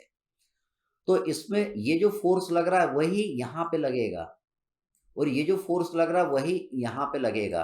तो ये जो फोर्स रहेगा वो यहाँ पे शियर फोर्स का काम करेगा इस सरफेस पे। तो यहाँ पे शियर फोर्स कितना लग रहा है ये आपको नजर आ गया। अगर शियर स्ट्रेस निकालना है तो इस वाले फोर्स को इस एरिया से आप क्या करिए? डिवाइड कर दीजिए। तो यहाँ पे क्या आ जाएगा? शियर स्ट्रेस की वैल्यू आ जाएगा। चलिए निकालते हैं। तो देखिए, ये दोनों यहाँ पे हमने जोड़ दिया है, ग्रीन वाला और ये ब्लू वाला आपस में हमने क्या कर दिया? ब्रेजिंग से जोड़ दिया है। अब दोनों को हमने टेम्परेचर दिया, दोनों को हमने टेम्परेचर दिया, तो load on steel is equal to load on copper आएगा। दोनों में फोर्स की वैल्यू क्या आएगा? सेम। तो force in steel equal to force in copper लिखा। इसके बाद हम कंपेटेबिलिटी इक्वेशन बनाएंगे। तो ये देखिए, ये कंपेटेबिलिटी इक्वेशन बनाना हमने सीखा था कंपोजिट बार के लिए। क्योंकि अल्फा कॉपर की वैल्यू ज्यादा है, इसलिए यहाँ पे माइनस आएगा और यहाँ पे आपका क्या आएगा? प्लस आएगा। अब इन दोनों इक्वेशन को आप सॉल्व कर लेंगे तो आपकी फोर्स इन स्टील की वैल्यू निकल के आ जाएगी, और फोर्स इन कॉपर की वैल्यू भी आपकी निकल के आ जाएगी। अब आपने दोनों जगह फोर्स निकाल लिया कि दोनों जगह फोर्स कितना आएगा। फोर्स आ गया तो लाल वाले सरफेस पे जो स्ट्रेस लगेगा उसकी वैल्यू आ जाएगी सिग्मा सी, और सिग्मा एस की वैल्यू आ जाएगी। तो देखिए, फोर्स इन कॉपर कुछ आपका इस तरीके से लग रहा है, और फोर्स इन स्टील आपका कुछ इस तरीके से लग रहा है। तो लाल वाला हिस्सा यहाँ पे आपको स्ट्रेस निकालना है। तो फोर्स इन कॉपर अगर आपको निकालना है, स्ट्रेस इन कॉपर आपको निकालना है, तो force in copper divided by area of copper. तो स्ट्रेस इन कॉपर यहाँ पे आ जाएगा। स्ट्रेस इन स्टील निकालना है, तो फोर्स इन स्टील को मैं क्या करूंगा? एरिया पे स्टील से डिवाइड कर दूंगा। तो ये जो लाल वाला हिस्सा है यहाँ पे स्ट्रेस आपको पता चल जाएगा। अब हमको शियर स्ट्रेस भी निकालना है। शियर स्ट्रेस तो ये ब्लू वाले और ग्रीन वाले पे लगेगा। तो ये जो फोर्स लग रहे हैं, ये दोनों यहाँ पे शियर फोर्स का काम करेंगे, ये दोनों यहाँ पे शियर फोर्स का काम करेंगे। तो ये शियर फोर्स हो गया, यहाँ पे शियर स्ट्रेस निकालना है टाउ। तो इस वाले को मैं एरिया से डिवाइड कर दूंगा। ये जो फोर्स लग रहा है यही आपका शियर फोर्स रहेगा। किस वाले के लिए? नीले वाले और ग्रीन वाले एरिया के लिए। तो देखिए, हमने लिखा shear stress is equal to shear force divided by area. Area तो दोनों सेम रहेगा, नीला वाला और ग्रीन वाला दोनों क्या रहेगा? सेम रहेगा, क्योंकि दोनों को ही तो ब्रेजिंग करके हमने जोड़ा है। तो देखिए, शियर स्ट्रेस की वैल्यू आपकी कितनी आ जाएगी? 5.148 मेगा पास्कल। तो आपने क्या करा? यहाँ पे कितना कंप्रेसिव फोर्स लगेगा, यहाँ पे कितना टेंसाइल फोर्स लगेगा, वो भी निकाल लिया। जितना कंप्रेसिव फोर्स लगेगा उतना यहाँ पे टेंसाइल फोर्स लगेगा। आपने इन दोनों सरफेस पे स्ट्रेस निकाल लिया। ये कंप्रेसिव स्ट्रेस रहेगा, ये टेंसाइल स्ट्रेस रहेगा। आपने इन दोनों के बीच में शियर स्ट्रेस की वैल्यू भी निकाल ली। तो ये दोनों कौन से फोर्स रहेंगे इन दोनों सरफेस के लिए? ये दोनों शियर फोर्स रहेंगे। फिर हम आगे बढ़ते हैं, अगला प्रॉब्लम हम देखते हैं, प्रॉब्लम नंबर 24। तो देखिए ये भी सेम उसी तरीके का प्रॉब्लम है, इसमें भी हम इक्विलिब्रियम इक्वेशन और कंपैटिबिलिटी इक्वेशन हम बनाएंगे, ठीक, और प्रॉब्लम आपका सॉल्व हो जाएगा। तो टेम्परेचर हम कितना बढ़ा रहे हैं, 50 डिग्री सेंटीग्रेड। अल्फा किसका ज्यादा है, ये एल्युमिनियम का ज्यादा है, मतलब एल्युमिनियम में क्या आएगा, कंप्रेसिव फोर्स आएगा। ये देखिए एल्युमिनियम में मान लीजिए ये बना दिया मैंने, ये कंप्रेसिव फोर्स। अगर इसमें कंप्रेसिव आएगा तो स्टील में क्या आएगा, टेंसाइल फोर्स आएगा। तो आपकी एक इक्वेशन क्या बन गई, force in steel is equal to 2 times force in copper, ठीक। सेकंड हम कंपैटिबिलिटी इक्वेशन बनाएंगे, जैसा कि कंपोजिट बार के लिए हम लोग बनाते हैं। तो देखिए हम इक्वेशन बनाते हैं, तो देखिए यहाँ पे मैंने इक्विलिब्रियम इक्वेशन बनाई, force in steel is equal to 2 times force in aluminium, क्योंकि एल्युमिनियम 2 है, स्टील एक ही था। अब यहाँ पे देखिए मैंने कंपैटिबिलिटी इक्वेशन बनाई, क्योंकि अल्फा एल्युमिनियम का ज्यादा है, इसलिए यहाँ पे मैंने माइनस लिखा और यहाँ पे प्लस लिखा। तो कंपोजिट बार के लिए ये कंपैटिबिलिटी इक्वेशन बनाना थ्योरी पोर्शन में हम सीख चुके हैं। अब हम क्या करेंगे, यहाँ पे इन दोनों इक्वेशन को हम सॉल्व कर लेंगे, तो आपका क्या आ जाएगा, स्ट्रेस, यहाँ पे फोर्सेस आ जाएगा। फोर्स को अगर हम एरिया से डिवाइड कर देंगे तो क्या आ जाएगा, स्ट्रेस आपका आ जाएगा।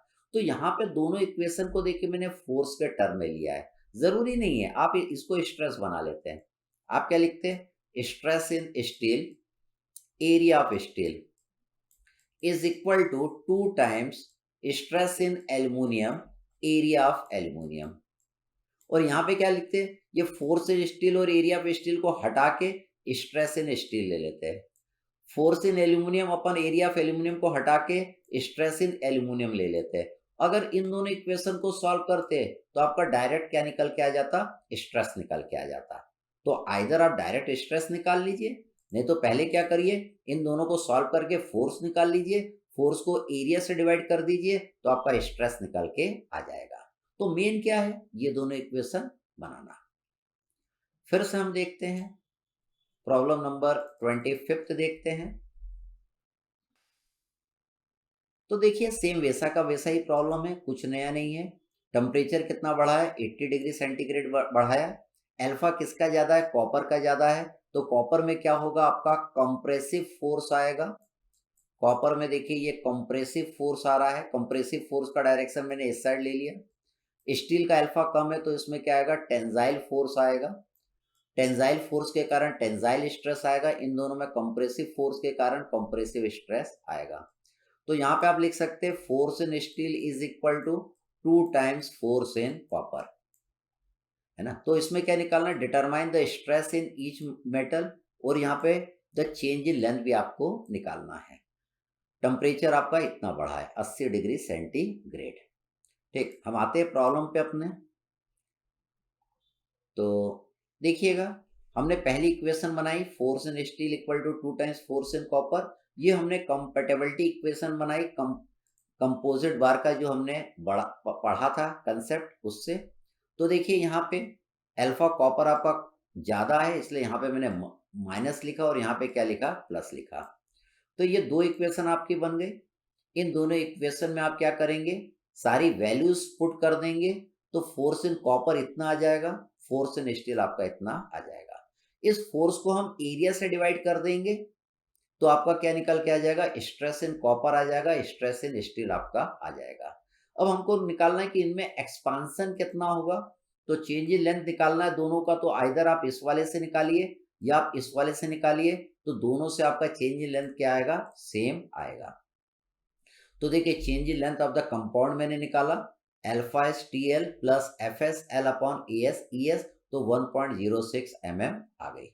तो बहुत ही सिंपल है, खाली आप इसमें वैल्यू जरूर पुट करिएगा, पुट करके ये वाला आंसर निकालिएगा। यहाँ पे मैंने पुट करके नहीं बताया, क्योंकि इस तरीके के पहले भी हम कई प्रॉब्लम कर चुके हैं।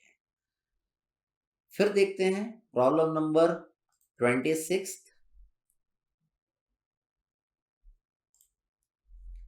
तो देखिए ये भी सेम वैसा का वैसा प्रॉब्लम है। Determine the original length and final stresses in the bar. हमको ओरिजिनल लेंथ निकालना है, ये एल की वैल्यू निकालना है और फाइनल स्ट्रेसेस निकालना है। तो अल्फा स्टील की वैल्यू आपको दिया है, अल्फा कॉपर की वैल्यू आपको दिया है, ई स्टील भी दिया है, ई कॉपर की वैल्यू भी आपको दिया हुआ है। ठीक, तो पहले अपन इक्विलिब्रियम इक्वेशन बनाएंगे, force in steel is equal to 2 times force in copper. पहली इक्वेशन देखिए, देखते से ये बन जानी चाहिए। तो देखिए हमने लिखा है force in steel is equal to 2 times force in copper. Force in steel को area of stress in steel, area of steel, force in copper को stress in copper, area of copper हमने लिख दिया है। अब हम यहाँ पे वैल्यू पुट कर देंगे, यहाँ पे हम वैल्यू पुट कर देंगे, एरिया की वैल्यू पुट कर देंगे। सारी वैल्यू जब हम पुट कर देंगे, आपको सारी जानकारी यहाँ पे, सारा डाटा आपको प्रॉब्लम में दिया हुआ है। जब हम पुट कर देंगे तो क्या आ जाएगा, stress in steel is equal to 2 times stress in copper. और ये आपकी क्या बन गई, ये आपकी कंपैटिबिलिटी इक्वेशन बन गई। इन दोनों इक्वेशन को सॉल्व करके आप क्या निकाल लेंगे, इन दोनों इक्वेशन को सॉल्व करके आप स्ट्रेस की वैल्यू निकाल लेंगे।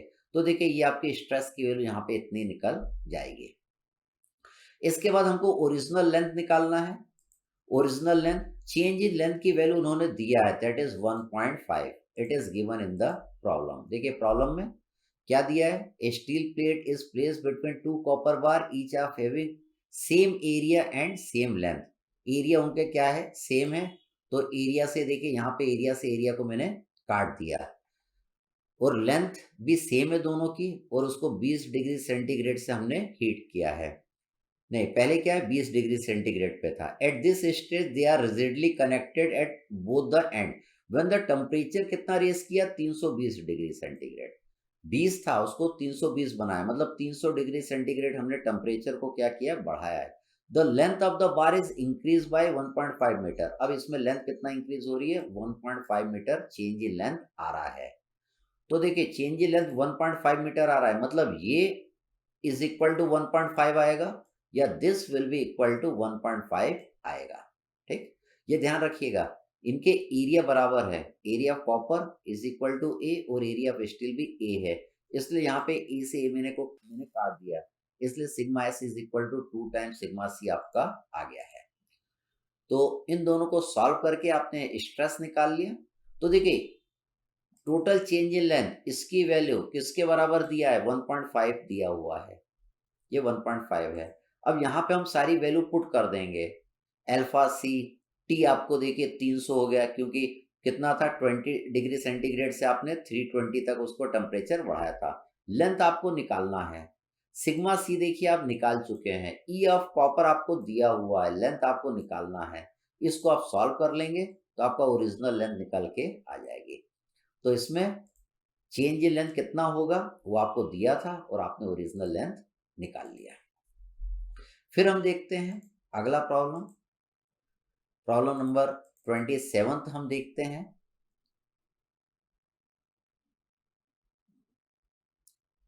तो देखिए इसमें क्या बोल रहा है, काफी अच्छा प्रॉब्लम है ये। इसमें बोल रहा है, a flat bar of aluminium alloy 25 mm wide and 5 mm thick is placed between two steel bar each of 25 mm wide and 10 mm thick to form a composite bar of 25 mm into 25 mm. The three bar are fastened together at their end when the temperature is 15 degree centigrade.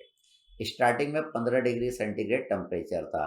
Find the stresses in each of the material when the temperature of the whole assembly कितना हो रहा है, 55 degree centigrade, मतलब 40 degree centigrade temperature हमने बढ़ा दिया। तो stresses निकालना है पहला पार्ट में।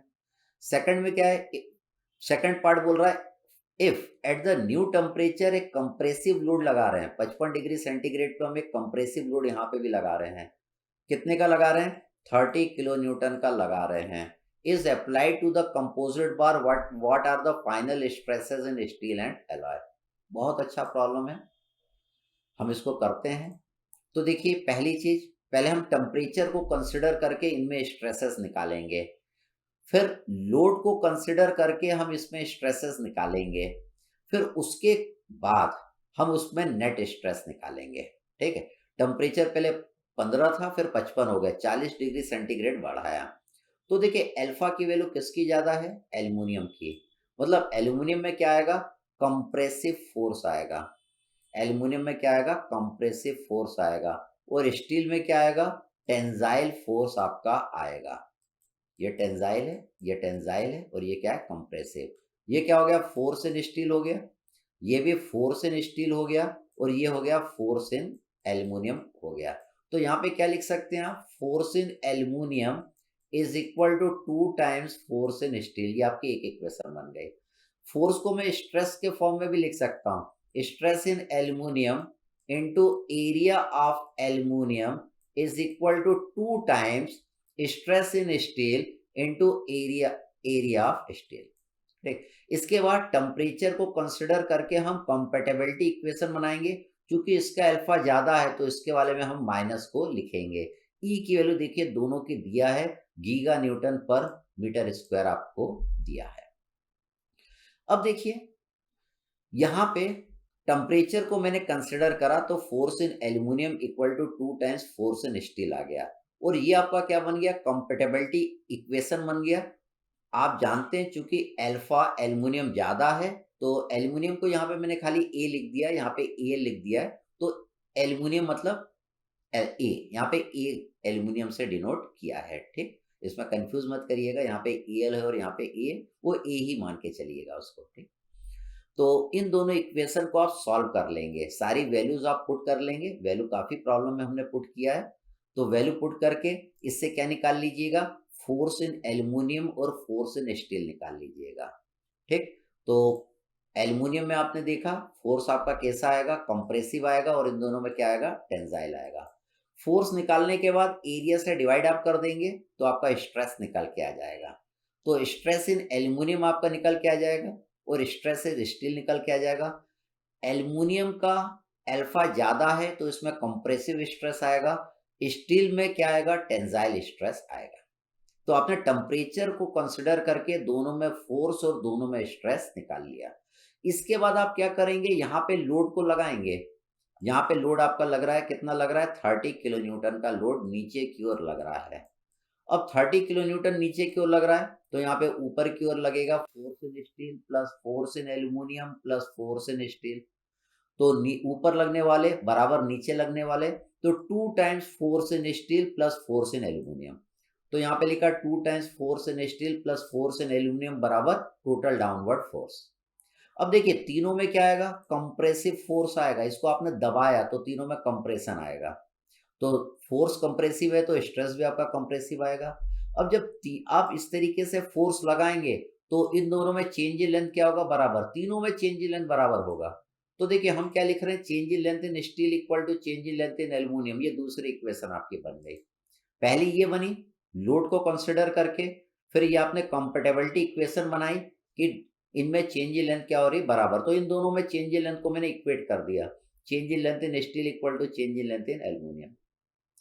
चेंज इन लेंथ आप जानते हैं एफ एल अपॉन ए ही होता है। तो ये स्टील के लिए हो गया, ये एल्यूमिनियम के लिए हो गया। यहाँ पे आप वैल्यूज पुट कर देंगे, area of steel, area of aluminium put कर देंगे। देखिए एरिया यहाँ पे लिखा हुआ है, फिर ई ऑफ स्टील और ई ऑफ एल्यूमिनियम देखिए यहाँ पे मैंने लिखा हुआ है। यहाँ पे दोनों जगह एल्यूमिनियम लिख गया है यहाँ पे। तो यहाँ पे एल्युमिनियम स्टील की 200 giga Newton per metre square है और एल्युमिनियम क्या आपकी ये है, तो 200 आपका किसका है, स्टील का है। यहाँ पे जो लिखा हुआ है ये स्टील का है, यहाँ पे स्टील लिखना चाहिए मेरे को। ये स्टील है आपका, स्टील का 200 गीगा पास्कल, और ये एल्युमिनियम का है। तो यहाँ पे देखिए एल्युमिनियम का मैंने लिखा है, एल्युमिनियम का कितना लिखा है, 200 इंटू 10⁻³ डिवाइडेड बाई 3। ये गीगा में था इसलिए 200 डिवाइडेड बाई 3 था, उसमें 10⁻³ का मैंने मल्टीप्लाई किया है।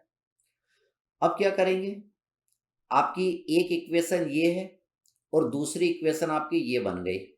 आपने सारी वैल्यूज यहाँ पे पुट कर दी तो फोर्स इन स्टील और फोर्स इन एल्यूमिनियम की वैल्यू आ गई। अब फोर्स पता है, दोनों में फोर्स आपने निकाल लिया, एल्युमिनियम में निकाल लिया, स्टील में निकाल लिया। दोनों को एरिया से डिवाइड कर देंगे। देखिए एरिया आपको दिया है, ये स्टील का दिया, ये एल्युमिनियम का दिया हुआ है। एरिया से आप डिवाइड कर देंगे तो क्या होगा, दोनों में स्ट्रेस निकल के आ जाएगा। अब स्ट्रेस आपका निकल के आ गया। अब देखिए टेम्परेचर के कारण एल्युमिनियम में कंप्रेसिव स्ट्रेस है और लोड के कारण भी एल्युमिनियम में कंप्रेसिव स्ट्रेस है। तो ये भी कंप्रेसिव है आपका और ये भी कंप्रेसिव है, दोनों कंप्रेसिव को जोड़ देंगे तो नेट स्ट्रेस आपका कंप्रेसिव ही आएगा। टेम्परेचर के कारण स्टील में टेंजाइल स्ट्रेस है और लोड के कारण स्टील में आपका कंप्रेसिव स्ट्रेस है। तो देखिए यहाँ पे आपका क्या है, कंप्रेसिव है और यहाँ पे क्या आपका टेंजाइल है, टेंजाइल ज्यादा है तो इसको मैंने प्लस लिखा, इसको माइनस लिखा। टेंजाइल आपका नहीं, कंप्रेसिव ज्यादा है, यहाँ पे उल्टा उल्टा हो गया। यहाँ पे देखिए ये कंप्रेसिव वाला ज्यादा है और ये टेंजाइल वाला आपका क्या है, कम है, ये टेंजाइल वाला था। तो दोनों का अपन माइनस कर देंगे तो नेट स्ट्रेस इसका क्या आ जाएगा, कंप्रेसिव आपका आ जाएगा। तो ये बहुत अच्छे प्रॉब्लम होते हैं, इसमें नेट स्ट्रेस अपने को निकालना रहता है। तो एक बार हमको टेम्परेचर को कंसिडर करके इक्विलिब्रियम इक्वेशन और कंपैटिबिलिटी इक्वेशन बना के फोर्स और स्ट्रेस निकालना रहता है, और एक बार हमको फोर्स को कंसिडर करके इक्विलिब्रियम इक्वेशन और कंपैटिबिलिटी इक्वेशन बनाना रहता है, फोर्स और स्ट्रेस निकालना रहता है। ये ध्यान दीजिएगा, जिसका अल्फा ज्यादा है उसमें कंप्रेसिव फोर्स और कंप्रेसिव स्ट्रेस आएगा, और जब आप लोड लगाएंगे तो इन तीनों में कंप्रेसिव स्ट्रेस आपका आएगा। उस तरीके वो कंसेप्ट को ध्यान में रखते हुए आप उसका अलजेब्रिक सम यहाँ पे करिएगा। Okay, thank you.